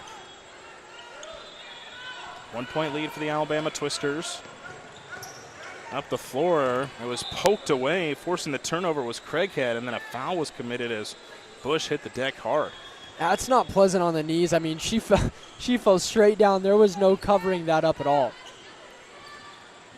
A turnover, though, for this Ty Harris-Elite team. Bush works this one up the floor, swings a pass over to Ware. Ware trying to hand it off to Rowe at the top. She's just able to stay on it. Rowe driving in, takes it to the cup, muscles up a shot, won't go. Ball is batted into the corner. It looked like it went off of Jaslyn Diamond of Ty Harris-Elite, and it did, and so the Alabama Twisters will keep it. It'll be Mara Craighead to inbound. Lobs the pass high up top to Bush. Got Diamond on her. Now on the wing, here's Ware trying to split a couple defenders, and then she hits the deck and was fouled. Gina Grote was one of the players there. Kenley Schuler was also there as well.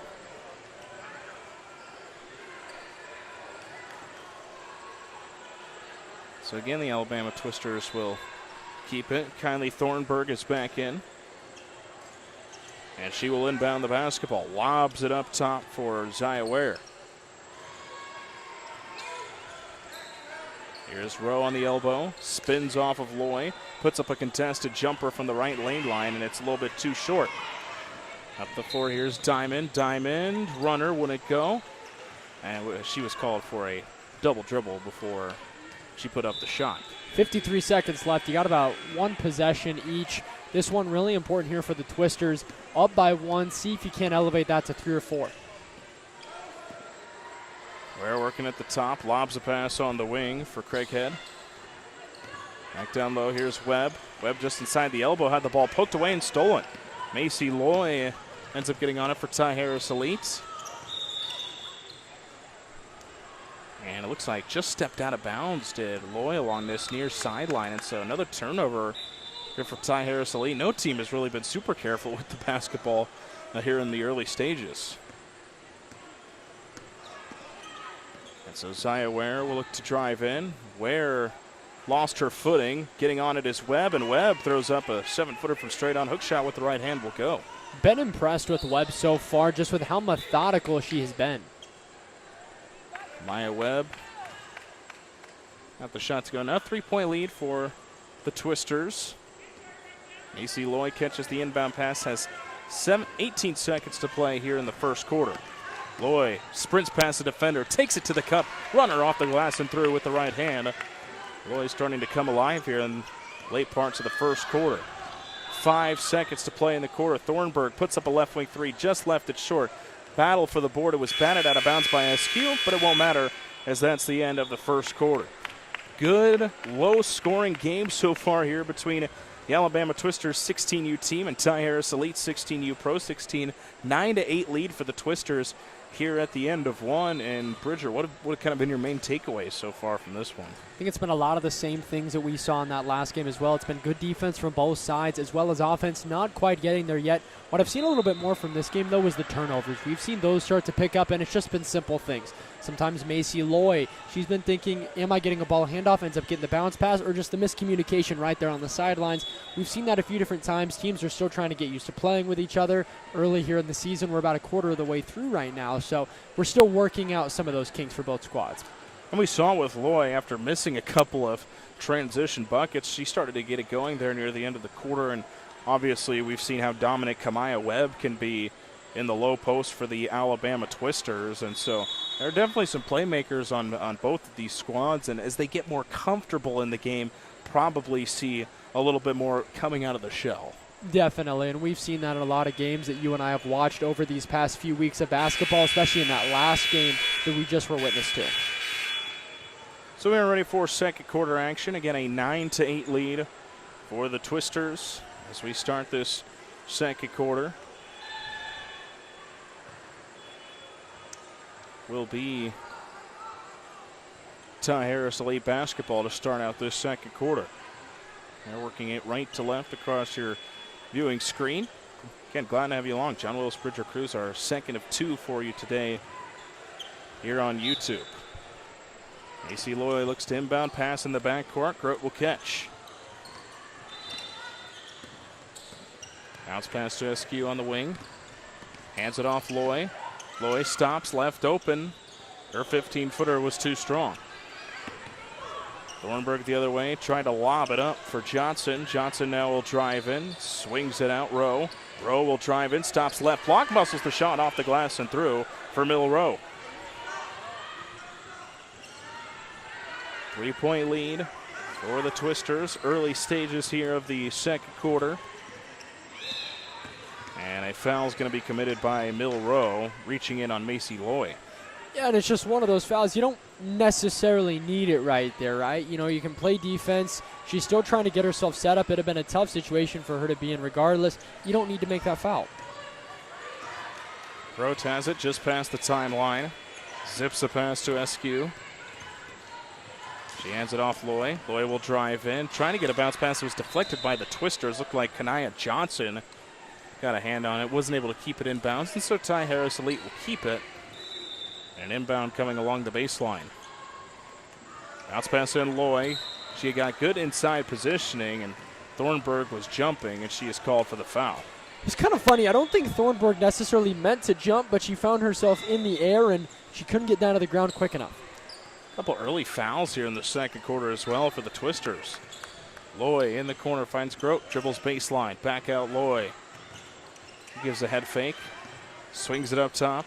S.H.E, her three, way too strong, and Webb the rebound for the Twisters. Johnson stops just past the timeline, trying to throw a pass, but it was deflected by Jaslyn Diamond. She gets the steal. Diamond stops along the baseline, kicks it back out to S.H.E. Here's Loy. Loy looking for a screen, now stops. Great back cut from Diamond. Diamond can't get the runner to go. That was a good look, though, for Ty Harris Elite. Great ball movement that time. Nia Johnson had her pass deflected. Grote got a hand on it, but this time the Twisters are back on it. Everett slows her dribble.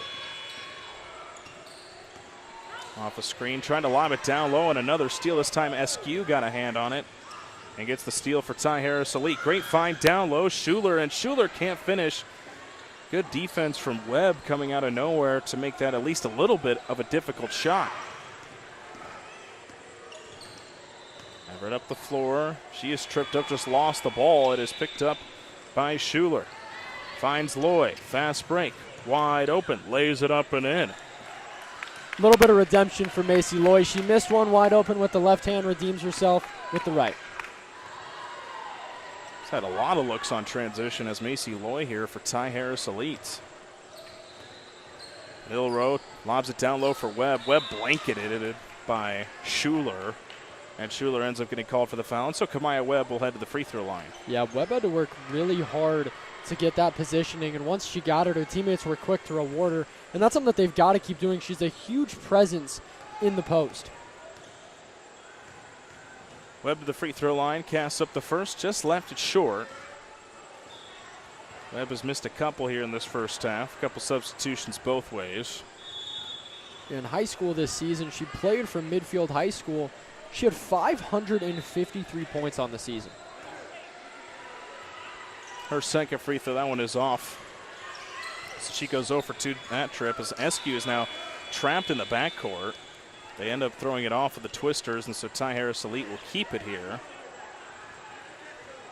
Ty Harris-Elite had some issues off that pressure. Road is going to be called for a travel, though. And again, that full court press really caused some issues. Well, they did a good job. The Twisters do a really good job of forcing everything to the sidelines, and then once that happens, not only is Ty Harris-Elite already off balance, you have Nevada Bush flying in to take away the only real opportunity to do anything with it, and it's a tough situation for Ty Harris-Elite. Here's Nevada Bush. Swings a pass on the left wing. Parker drives in. Kicks it out deep on the wing.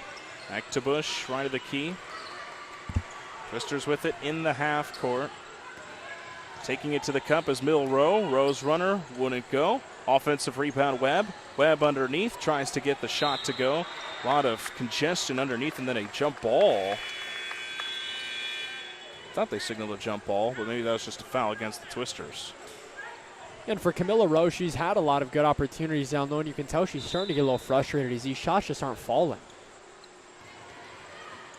Hasn't been a great shooting day for either team so far. Loy across the timeline, finds Grote. She'll put up a left of the key three and just left it short. Running rebound from Nevada Bush. Bush takes it to the cup. Can't get the scoop layup with the right hand to go. Ball is loose along the baseline. They're trying to throw it out to Rowe, and picking it up that time was Hayden O'Connor. O'Connor now up the floor for Ty Harris-Elite. Finds Grote on the left wing. One arm pass, trying to get it to S.H.E, but just a little bit off. It deflected off of her and out of bounds. Two different times we saw Jocelyn S.H.E be wide open. One time she took off straight down the baseline on that possession. Nobody saw her, and then that time Gina Grote, she was trying to force the pass in there because she saw her wide open. She should have done it when she was transitioning from that left wing to the top of the key. She had the right-handed bounce pass. All she had to do was sling it in there, and it'd have been a wide open look. And it'd have been a wide open look at the basket. We're halfway through the second quarter. It's an 11-10 lead for the Alabama Twisters team. Again, this is a 16U game, so we don't see that shot clock being used here in this game as well. So that's a change that we saw from game one to game two. But again, it's a kind of a chunky, clunky game. No team really seeming to find a rhythm. And again, we saw in our first game a 16-0 run to end off a half, kind of decided a game. And so maybe the team tries to find a way to get on a run here out of this timeout. Yeah, and that'll be something that we kind of see what will happen with that, what will come of that. Because if you have a team that's really begins to get into rhythm, how quickly can the other team disrupt that? Because we haven't seen any sort of a rhythm from either squad.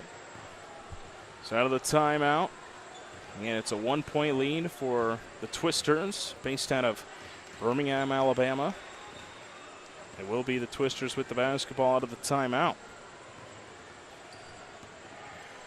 And we're just about halfway through this second quarter, 4:01 exactly remaining in the period. And with Ty Harris-Elite from Indiana, we know how good basketball is in Indiana all around. Everett up top, Nevada Bush has it. Lobs it for Rowe. Rowe just outside the elbow. Backs down, kicks it out. Running floater, wouldn't go that time for Vaughn Everett. Ty Harris-Elite with the rebound with Grote. Here's Macy Loy up the floor. Loy takes it. Scoop layup, wouldn't go with the right hand, just left it short. Now here's the Twisters with it the other way. Bush tiptoeing along this near sideline. And a turnover. Macy Loy's defense is what does so much for her. Right now, offensively, she's struggling a little bit to do some things. But I tell you what, defensively, she flies around and she makes all of these plays defensively, and it results in her getting offensive opportunities. O'Connor has it on the wing. Out of another Twister turnover. S.H.E kind of just awkwardly lost the ball. I think she was expecting Loy to stay there near the top of the key. Grote off a screen now. She will take on some contact. Can't get the contested shot to go. On Everett up the floor the other way. Hands it off at the top. Now swings it, contested jumper, wouldn't go for Nevada Bush. That was a tough looking shot. O'Connor picks it up for Ty Harris-Elite. They throw it ahead. Here's Kalia Brooks. Stops left of the cup and lays it up and in. Another transition bucket here for Ty Harris-Elite, and they take a 1-point lead. And we've seen that a lot of times here for Ty Harris-Elite. They want the transition bucket. They want to get out and run, and they want to get out and gun, but it's been hard for them to do that so far with how well the Alabama Twisters have gotten back defensively, and they have got to keep getting back on the defensive side, or things like that are going to happen more often. Nevada Bush running the point here right now for the Twisters. Bush off a screen, finds Rowe, right elbow. Rowe trying to back her way down on Loy. Loy got a hand on it. It was deflected out of bounds off of Loy. She is pleading her case right now to the official. She's very animated, though. She is fun to watch here, Bridger. She has got to be in phenomenal shape, because not only does she fly around and make a ton of plays, she has not stopped talking or smiling to anybody on the court, anybody that would listen.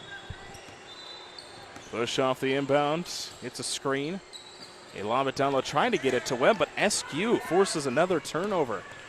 Here's Loy up the floor. Loy stops, floater, and she sinks it.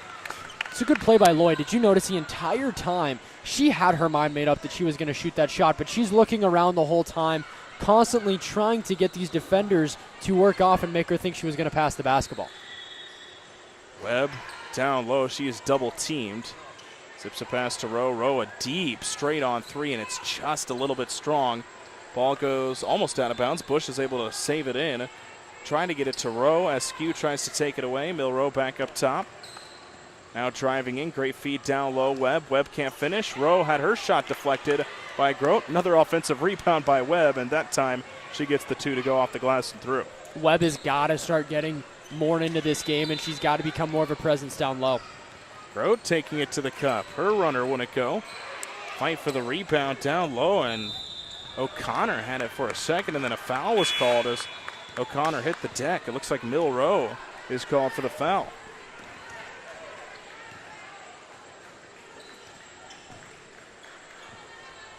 So Ty Harris-Elite starting to find something a little bit here near the end of the half. They have a 1-point lead with 1:03 to play in the second quarter. Grote lobs it in high for Macy Loy, and Loy will let it go into the backcourt to avoid a backcourt violation. Loy off a screen, driving, trying to spin. No look pass. S.H.E a three, spins out. Offensive rebound, Schuler, and she gets the touch and floats it up and in with the left hand. Yeah, Kenley Schuler came into the game about 5 seconds before on that possession. She was subbed in and automatically making an impact. Rowe working on Macy Loy. Rowe trying to back her way down, and another pickpocket steal. This time Grote takes it away. Grote looks one way, takes it herself. Runner with the right hand, wouldn't go. Schuler had it, then lost it. It was ripped away. Jalea Parker. Now here's Rowe. Rowe, kind of an awkward dribble, and she did not keep it in bounds, and so the Twisters turn it over. And with 11.4 seconds to play in the half, Ty Harris-Elite will have it. Yeah, good opportunity for something here. 11 seconds left. You've got time. You're up by 3. Looking to extend it. AC Loy up the floor. 6 seconds to play in the half. Loy takes it herself. Turnaround 6-footer. It's off. Rebound to Webb. She won't take a shot, and that is the end of the first half. 16-13. Ty Harris Elite leads it here at the break. We will take a break, and the second half is just ahead. You're watching NXTPRO Girls live circuit here from Norman, Oklahoma.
John Willis and Bridger Cruz back with you. As good one so far here as we start this third quarter of action. 16-13. Ty Harris Elite leads it over the Alabama Twisters. Glad to have you along here in this one. We'll see if any team can find any kind of an offensive rhythm here in the second half. Been a lot of defense, and it's been a lot of very, very good defense as well, and it's forced the offense to almost become a scarcity. S.H.E zips a pass to Loy. Her defender just kind of lost her footing and fell down, and so Loy gets the easy bucket.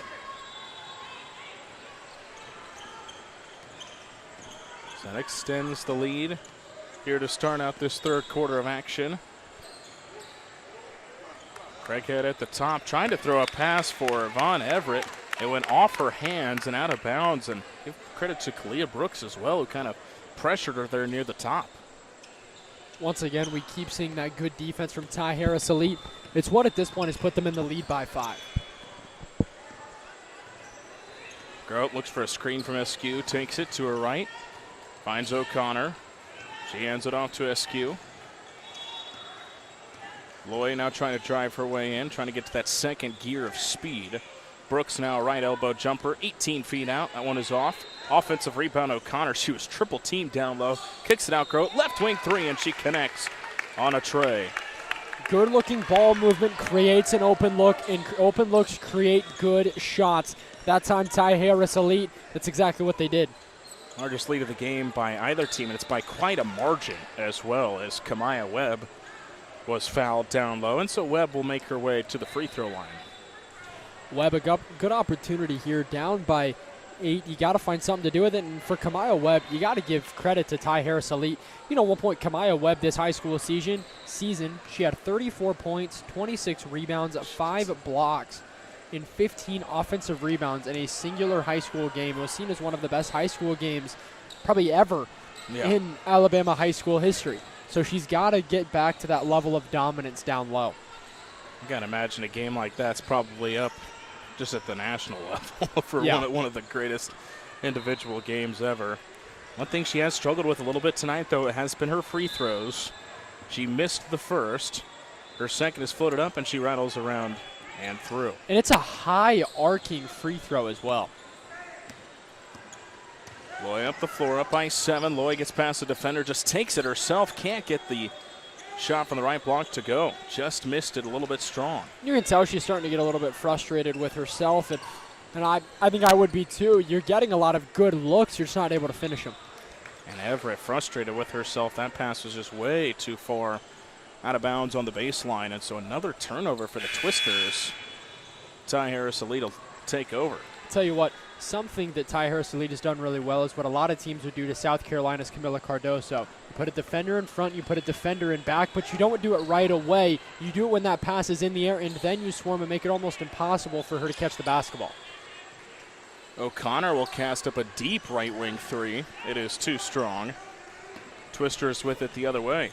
Nevada Bush down low. Rowe was trying to back her way down, kicks it back up to Bush. She's coming off the bench here in the second half, as she did similarly in the first half. Nia Johnson in rhythm straight on three. That one is off the left of the backboard. Grote the rebound. Zips it up ahead to S.H.E. Right back Grote, pump fakes, steps into a three, and she connects.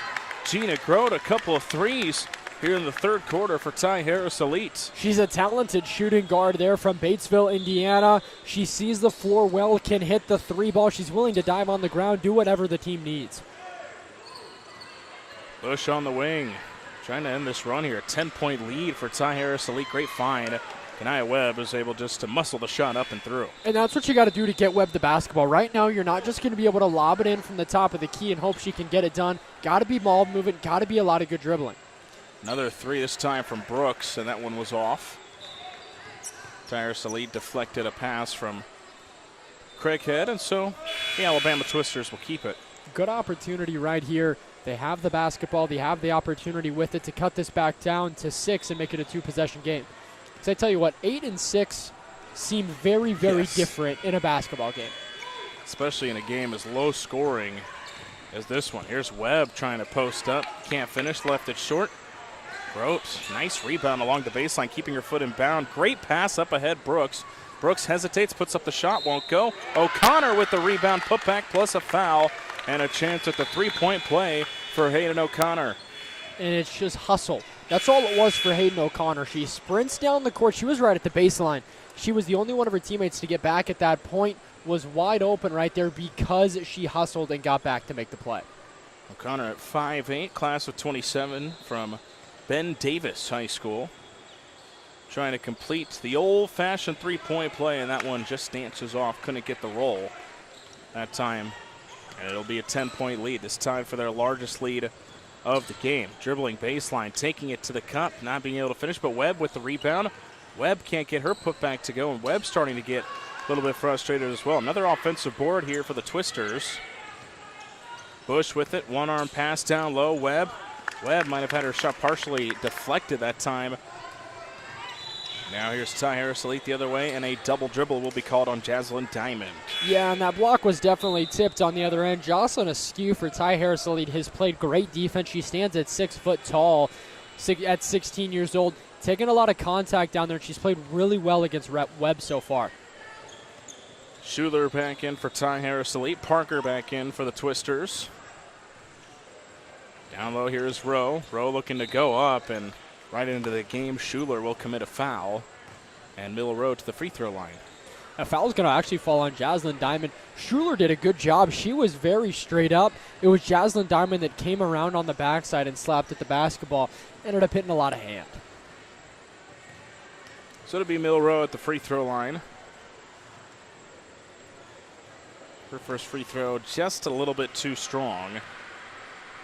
And she missed. And Twisters as a team haven't shot great at the free throw line here tonight.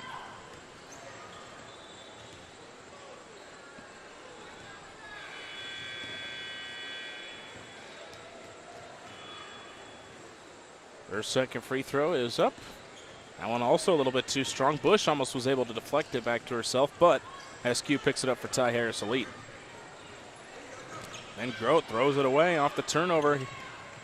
Taking it to the cup and muscles the shot up and in is Nevada Bush. And it's an 8-point game.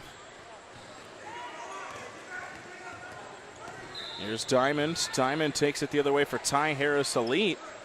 She got the shot to go, but it looks like she is called for a turnover. Looks like a travel there called on Diamond.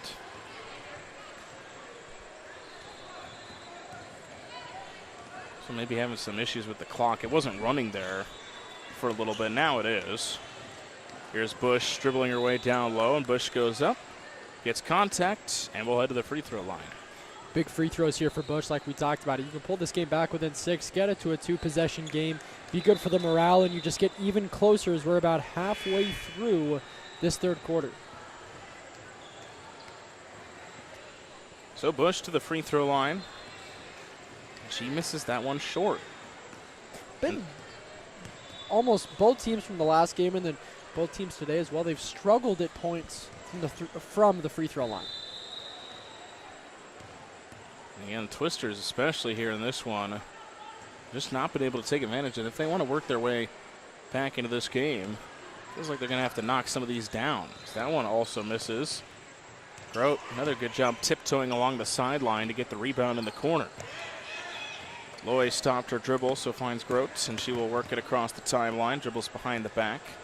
Pressured here by Zaya Ware.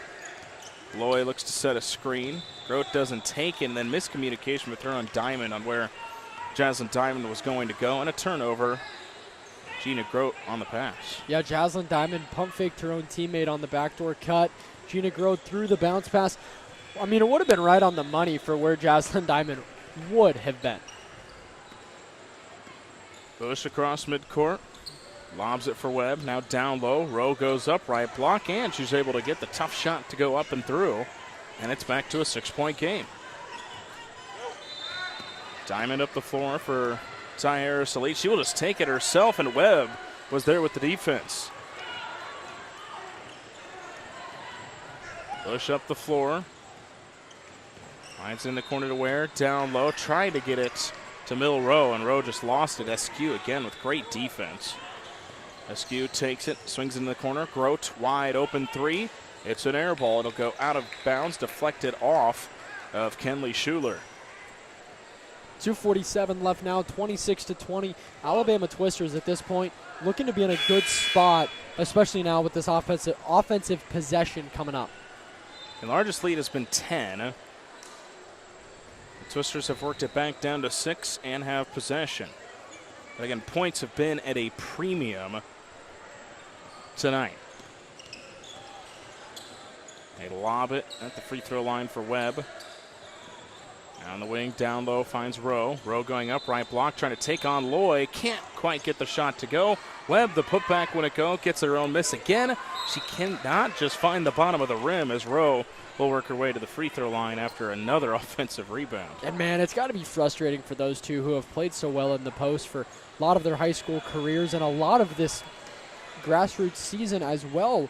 Both of them have continued to play very well. I mean, you look at Rose, she had a double-double against Georgia Pearl's 16U, and she's got an offer from Snead State. So both very talented basketball players. It's just right now struggling to put the ball in the basket. And if you're those players, you probably just have to try to not let it get to you and move on to the next possession, especially knowing that your defense has been good enough to still keep you within striking distance. Rowe goes 1 for 2 at the free throw line. 5-point lead for Ty Harris Elite. A little 5-0 spurt here from the Twisters. Macy Loy will go up middle of the lane and gets contact, and so Macy Loy is back to the free throw line. And for Loy, it's just good understanding. She felt the hand check. She felt that pressure, knew to put the shot up so then she can get to the line. Loy just continues to be on the attack. 24-7 with the basketball as now here's a missed free throw from Ty Harris Elite. Macy Loy seems like the kind of player who could miss 5 shots in a row, but she could jog down the court and be like, I won't miss the next one. I won't miss the next one. Just that confidence and that edge, that really seems like the kind of player she is. She has been on the attack all evening long for Ty Harris Elite. Stopping her dribble was Thornburg. Just was able to avoid a backcourt violation, and then an errant pass from Everett finds its way out of bounds along the baseline, and another turnover for the Twisters. And again, it's Everett and Rowe and Webb. They all kind of struggle to work with each other and get that ball down low. 2 minutes remaining in the third quarter. 6-point lead for Ty Harris Elite. Macy Loy at the free throw line. Swings a pass. Kalia Brooks. Brooks dribbling baseline. Running 6-footer from the corner. Wouldn't go. Rebound goes to the Twisters and Webb. Now the other way. Here's Everett. Everett spinning. Goes up and shot rejected by S.H.E. Offensive rebound by Webb, and her putback is off the glass and in. Not exactly what you plan to have in the possession, but you'll take it.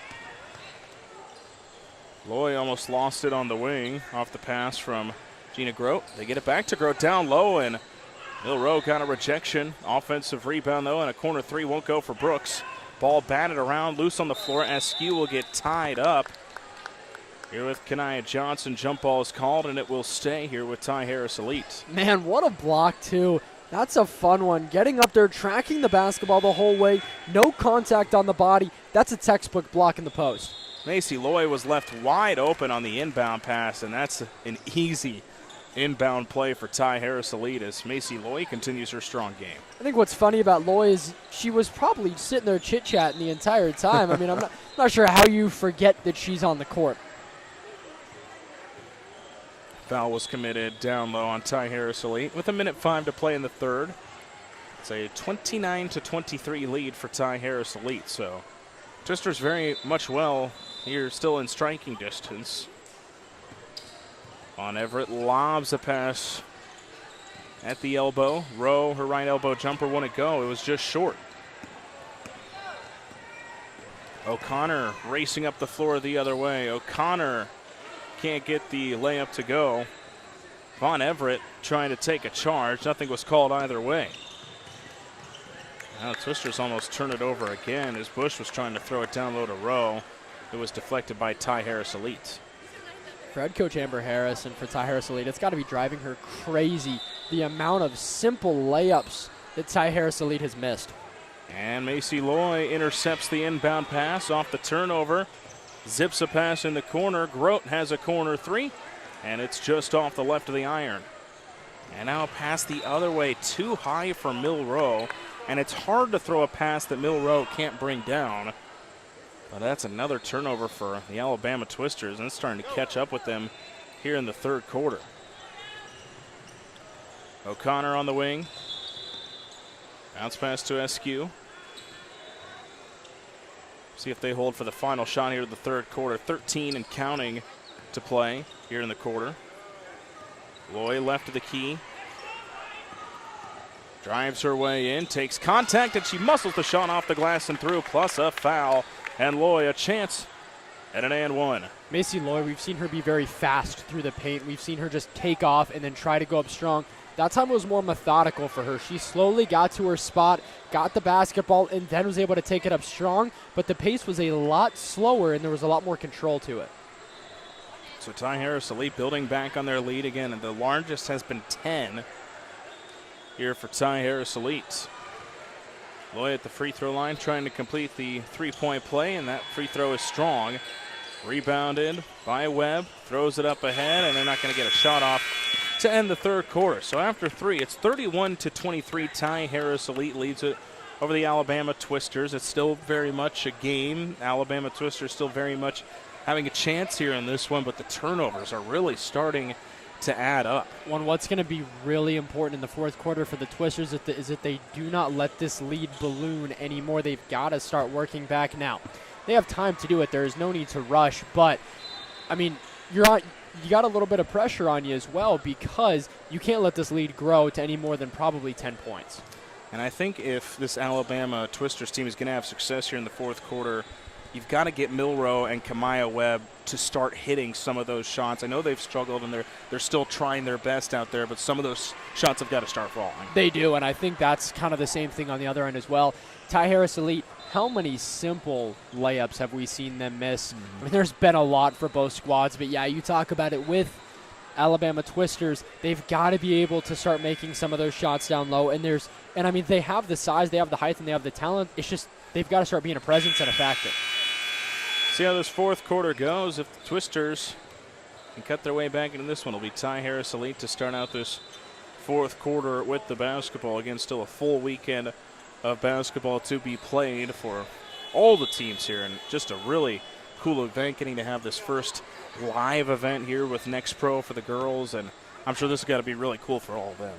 It really does, and upon talking to head coach Amber Harris and talking to her for Ty Harris Elite, and just what does this mean?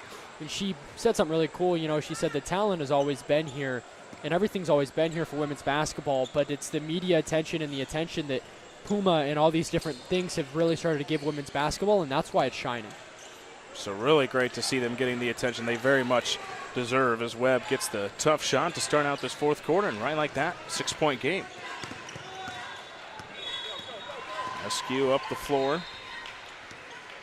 Hands it off Loy. Loy trying to dart her way in. Runner with the right hand. Tough scoop layup is off the glass and through for Macy Loy. Yeah, good cut from Loy, and she was playing off of 2 feet that entire time as well. On Everett. It's it up top. Milrow tries to lob it down low for Webb. Webb trying to take contact. She gets the shot plus the bucket and a chance at the three-point play. Yeah, big free throw here for Webb. You can pull this back within a one-possession game, if I am correct.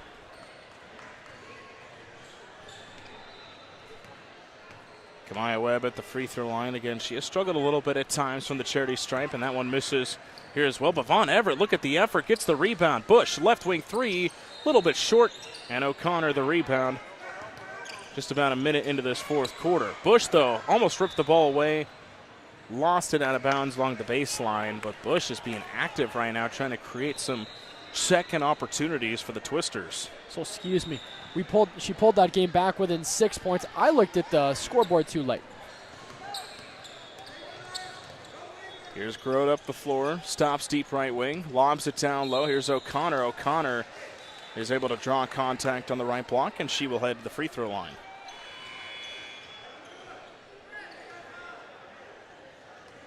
And O'Connor started this game here for Ty Harris Elite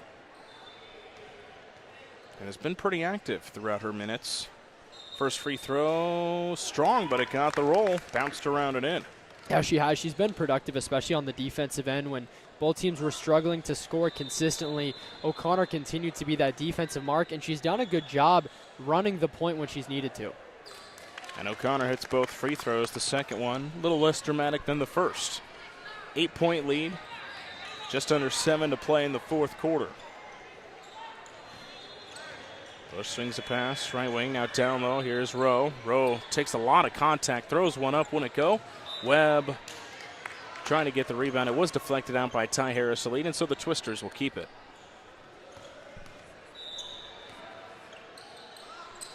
Everett to inbound, lobs it up top. Catching is Bush. Zips a pass, left corner. Everett high up for Rowe. Rowe takes it to the cup. Left-handed layup is off the glass and through. And so the lead is back to 6. S.H.E just across midcourt.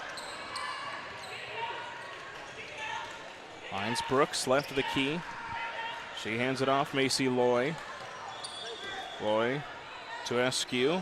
Almost threw it away. It was deflected. Now down low. Here's Grote. Back out Loy. Right of the key three. And it is off. Defensive rebound went to Parker.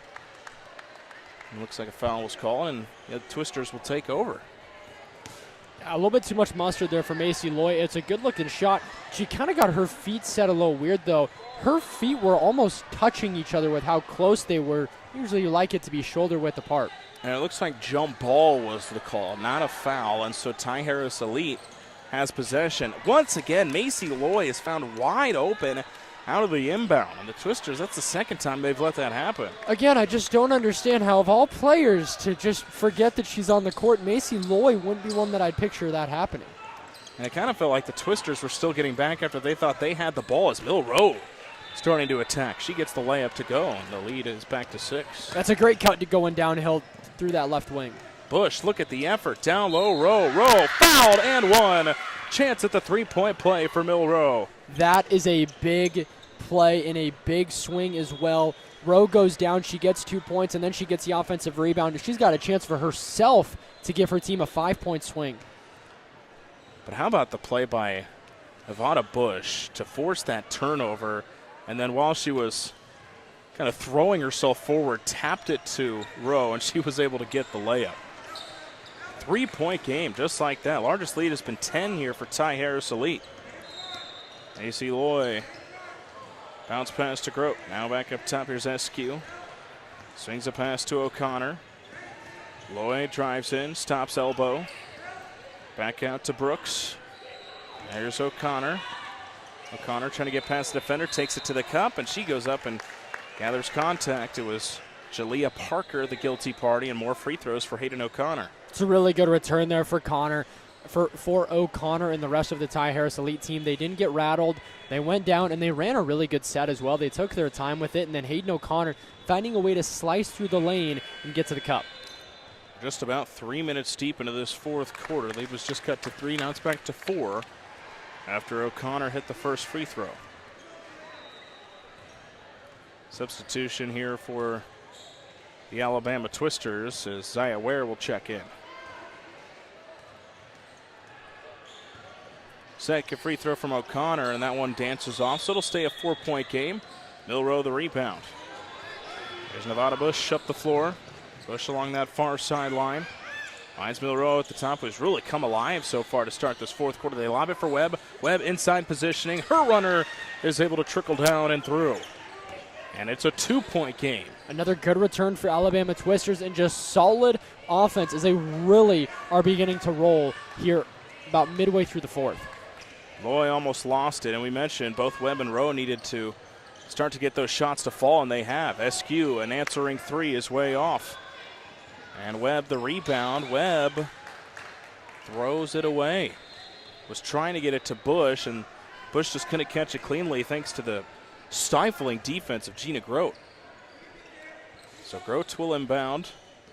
Bounce pass into Loy.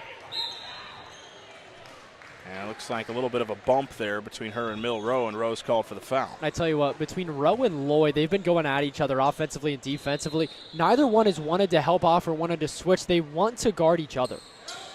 O'Connor takes it to the cup, muscles the shot up and through, and Hayden O'Connor is having a big second half here for Ty Harris Elite. It's back to a 4-point game.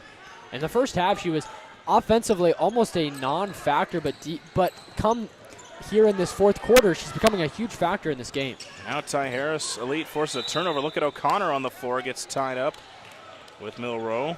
Jump ball is called. It's Twister basketball, and then a little extracurricular activity between the two teams. Yeah, there's a little bit of anonymity between these two teams, but it's a competitive game between both sides as well.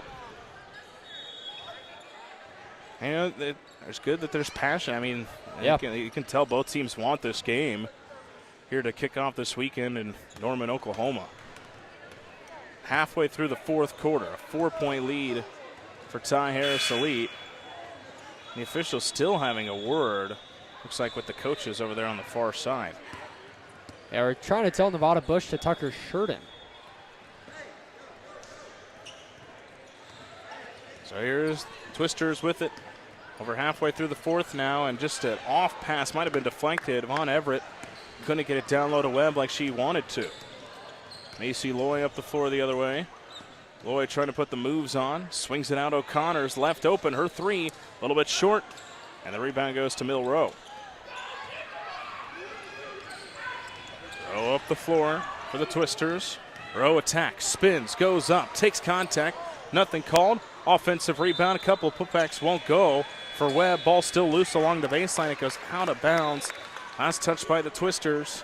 And Ty Harris Elite will take over. And again, just missed shots at the rim right now.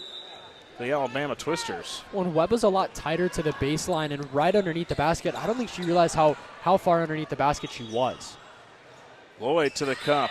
Can't finish with the left hand, and a foul was called as Loy goes tumbling into the chairs. Yeah, Loy came up hobbling a little bit. Yeah, dove straight into the chairs. She's going to head to the free throw line. 3:15 left. These are big free throws for her. You can elevate this to a 2-possession game. Ty Harris Elite, I mean, it's what you'd like. It's obviously not very secure, but as far off as you can keep this Alabama Twisters team, the better, because we've seen them have 5-point swings within the matter of all of 10 seconds or less. Both teams have not necessarily been sharp from the free throw line. Loy's free throw is good, so she goes 1 for 2, and that makes it a 5-point game. 3:15 to play in the fourth quarter. Ty Harris Elite trying to hang on. Their largest lead has been 10. Bush gets it on the wing. Here is Rowe. Tries to lob it down low. Webb running, and Webb just can't finish at the rim. S.H.E the rebound for Ty Harris Elite. Up the floor quickly. Here's Kalia Brooks. Brooks, nice hesitation. And her runner's off the glass and through. And sometimes Ty Harris Elite, when they want to, they can play at such a quick pace, and that time that's exactly what they wanted to do. They saw they had the advantage, so the pace really quickened up. Webb, this time from the right lane line, is able to get the turnaround 8-footer to go off the glass and in. And I think that's just a big shot for Kamaya Webb to see one go down. Here's Loy for Ty Harris Elite. Loy taking it to the cup. Can't finish around the rim from about 6 feet out. And the Twisters another chance here, down by 5. 2:20 to play in the fourth. Bush finds Rowe just inside the right wing. Rowe looks to back her way down, working on O'Connor. Nice find in the corner. 3 on the way, and it's way off. And the rebound to O'Connor. Then it's almost ripped away by Jalea Parker, and I don't think Parker was expecting the ball to come to her. She lost and out of bounds in the baseline. So now for Ty Harris Elite, you're up by 5. You got 2:04 left. You don't have to hurry anything. You can use the shot clock. You can run that set, and you can become a little bit more picky with your shots. Timeout. 2:04 to play here in the fourth quarter. It's a 43-38 lead for this Ty Harris Elite team. And again, we've talked about teams trying to find an offensive rhythm. It still doesn't really feel like anybody has throughout this game, but I think at this point it's just Ty Harris Elite trying to fend off this late kind of push from the Twisters. Yeah, and that's kind of what we've seen for a lot of it. You know, for the Twisters, they had that great play over there right on that side, and I think I was really impressed watching what Camilla Rowe was able to do with it. I mean, Rowe had a 5-point swing just like that, but Ty Harris Elite has done a great job of slowing those two down, and they continue to do that. But again, for the Twisters, your guard play, it's got to be quick, it's got to be snappy, and you've got to work the ball down low. And if you do that, that's when you've been closest to coming back into this game and tying it up.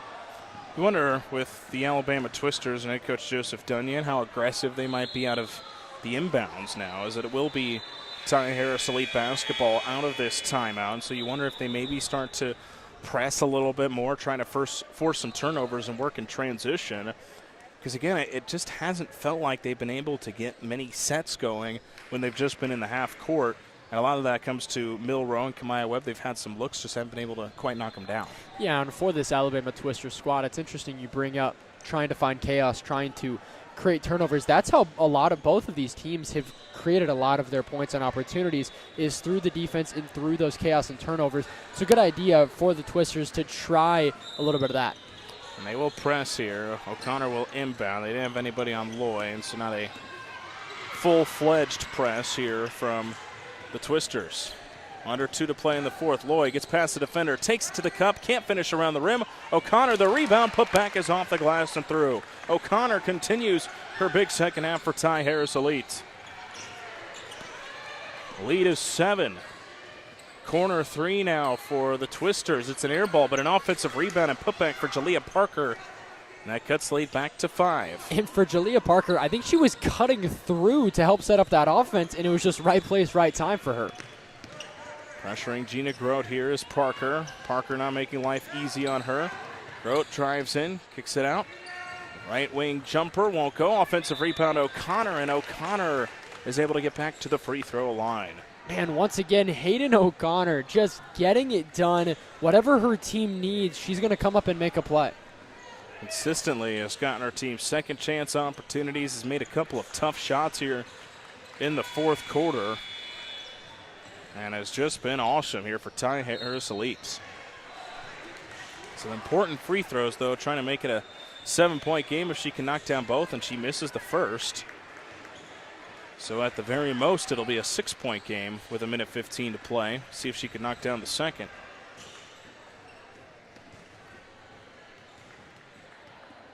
Second free throw from Hayden O'Connor. Casts it up. It is off the right of the iron, but we had some early movement in the lane, and so another free throw will come for Hayden O'Connor. And we've seen the Twisters maybe get away with that a couple times because the free throw has been made. Yeah, it's been Nevada Bush all of those times. She's been the one moving quickly. And Hayden O'Connor makes that mistake pay as she hits the free throw. And so it's a 6-point game, 1:15 to play. Nevada Bush swings it over on the right wing. Rowe down low, trying to get it to Webb, but deflecting the pass was Schuler, and she forces the turnover. Big turnover for Ty Harris Elite as they pick it up. S.H.E has a deep left wing. Back up top, Grote. Out of S.H.E. They're trying to go and foul her. S.H.E dribbling her way in, and then she is tackled by Kanaya Johnson. Yeah, and for Kanaya Johnson, I mean, there was a little bit of contact before. Refs maybe weren't calling it. I think you're going to call that one, though. Yeah. You are going to call that. Yeah, that might even be like a blindside in football. I mean, that might even be called then. Yeah, she wanted to make sure everybody in the building knew that that was a foul. But she was also smart about it. It didn't warrant a flagrant at all. I mean, she came down with the arm quickly right away towards the basketball. And that was, I think originally S.H.E thought it might have been a 1-and-1, but it is 2 free throws here for Jocelyn S.H.E, and so she'll get a second. And this, again, it's an important free throw. The difference between a traditional 3-possession game and just 2. That one is too strong, and so the Twisters still with a chance here. Johnson trapped in the backcourt, and a timeout was called by head coach Joseph Dunyan. That was smart, as the Twisters just could not get the ball up the floor there. And so now you've got to think quickly here. You got 49.3 seconds left to work with. You know, this is always kind of the debate between, do you get the quick 2, do you fire up a 3 and make it up 1-possession game if you hit it. So it'll be interesting to see how the Twisters kind of play this. It's hard because they have not been strong from the 3-point line all night long. Where they've been great is down low, but it's just you risk when you take it down low, you risk relying on the referees and the other team to foul you. And then not only that, for you to be able to make that shot and then hit the free throw as well. But right now, I mean, for the Twisters, they have struggled from the 3-point line tonight. It has not been where they've picked up a lot of points. You almost think you're forced to go down low and just have, or you could take the 3 initially, take the quick 3, have everybody crash the boards, hope to get the rebound and put something back quickly. I don't know. There's a lot of different things that you can do with the basketball right now. We've seen a lot of different things work over the years, and we've seen a lot of different things not work. If you go for the 2 here, you just know that it has to be quick, and Bush knows that. She is sprinting up the floor. Bush swings it over. Middle row.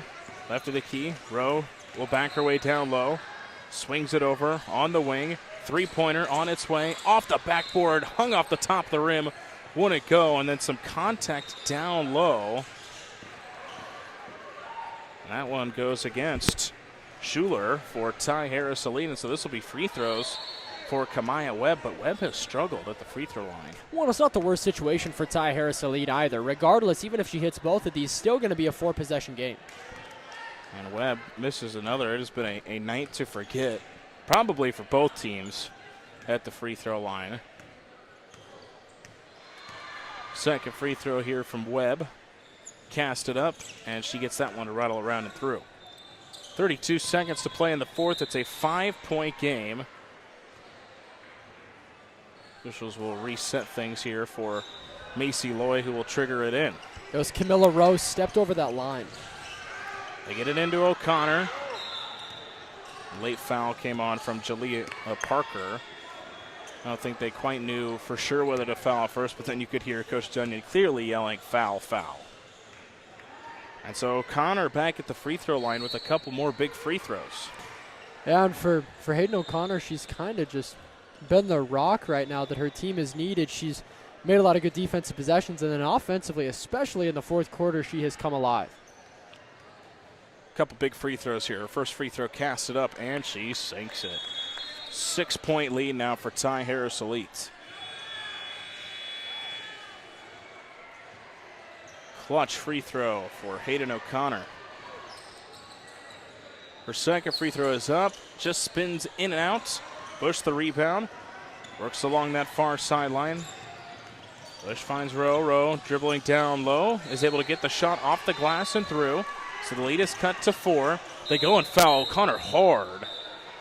So O'Connor hit the deck after a collision with Kanaya Johnson. Good on Johnson to go over and help her up immediately, but O'Connor will head back to the free throw line. Yeah, no, I don't hate it from Johnson either. She's flying around for the basketball. You can tell she's going for the ball. There's nothing malicious with it, but I mean, at this point, you've got to fly around. You've got to try to make a play fast, and when you're doing that, sometimes stuff like that happens. And trying to get that foul as quick as possible just to preserve as much time as they possibly can. O'Connor back to the free throw line. It's a 4-point lead with 17 seconds left, and she misses the first. It's a big miss, so at the very most, it'll be a 5-point game. See if she can hit the second. Her second free throw casted up. Too strong. She misses both. Whistle. And another lane violation by the Alabama Twisters. I have never seen this many lane violations. Like, the only other time would be my sister's, 8U basketball games. And I mean, it's just the simple things like that. And it's interesting. And O'Connor gets a couple of shots here. And I believe, correct me if I'm wrong, but I believe it's because if you have a certain amount, that then results in technical free throws. That's at least my best foot forward. We need a Gene Steratore. Where's he at? Not only that, but they keep possession. This Ty Harris Elite. So it had to have been a technical of some sort, yeah. They got it in. It's S.H.E. Well, now they said the foul was over there. There was a little bit of confusion because of some horns sounding and whistles blowing on some of the other floors. So just when the foul occurred. And that's what's kind of funny about grassroots basketball is all these other courts are going, so you kind of just get numb to the sound of a whistle. So you have to hear it probably 3 or 4 times before you stop playing. So it was S.H.E. who was fouled, and she puts up the first free throw and hits it. That makes it a 6-point game. And now a very important second free throw, trying to make it a 7-point game and pretty much put this one out of reach, especially with only 12 seconds left. That one does dance off. O'Connor almost got the rebound.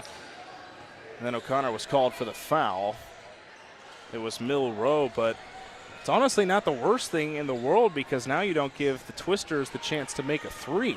Yeah, it's absolutely not. Maybe you would have liked the clock to tick a little bit more, but like you said, you're at the free throw line down by 6 right now. You don't hate this. So now if you're the Twisters, you intentionally missed the second free throw here. I mean, but the tough thing is regardless if you intentionally miss it, you're still down 5. Yeah. You're stuck between a rock and a hard place right now, and not the best situation.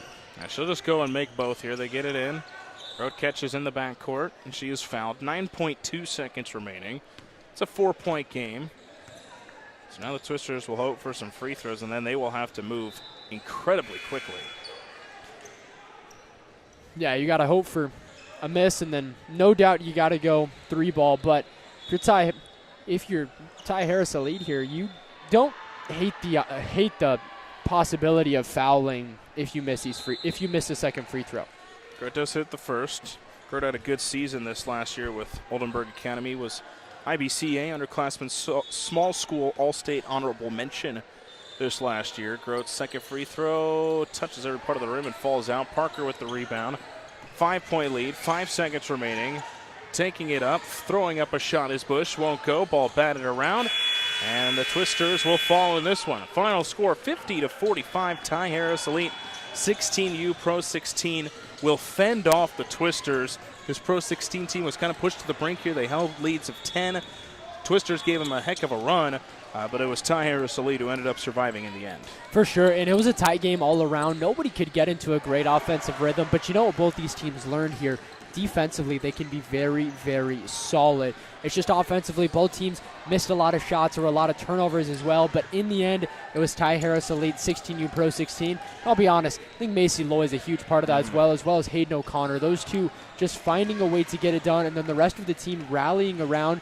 You can tell that they're still trying to get some things figured out, but overall, they're going to be a pretty salty team later on in the season. Again, we're making history tonight. It's the first live period in NXTPRO girls history. It's been a great Friday night here in Norman, Oklahoma, and it's just going to be a great rest of the weekend. This is an important event, and very glad that this incredible facility is getting to house this, and should be some more great basketball this weekend. Yeah, it's an exciting one to say the least. First and not last, many more to come on this girls' side for the Puma NXTPRO circuit. Couple fun games for you. Glad we could bring them to you here today from my broadcast partner, Bridger Cruz. I'm John Willis saying so long. Have a great night. You've been watching NXTPRO basketball live from Norman, Oklahoma.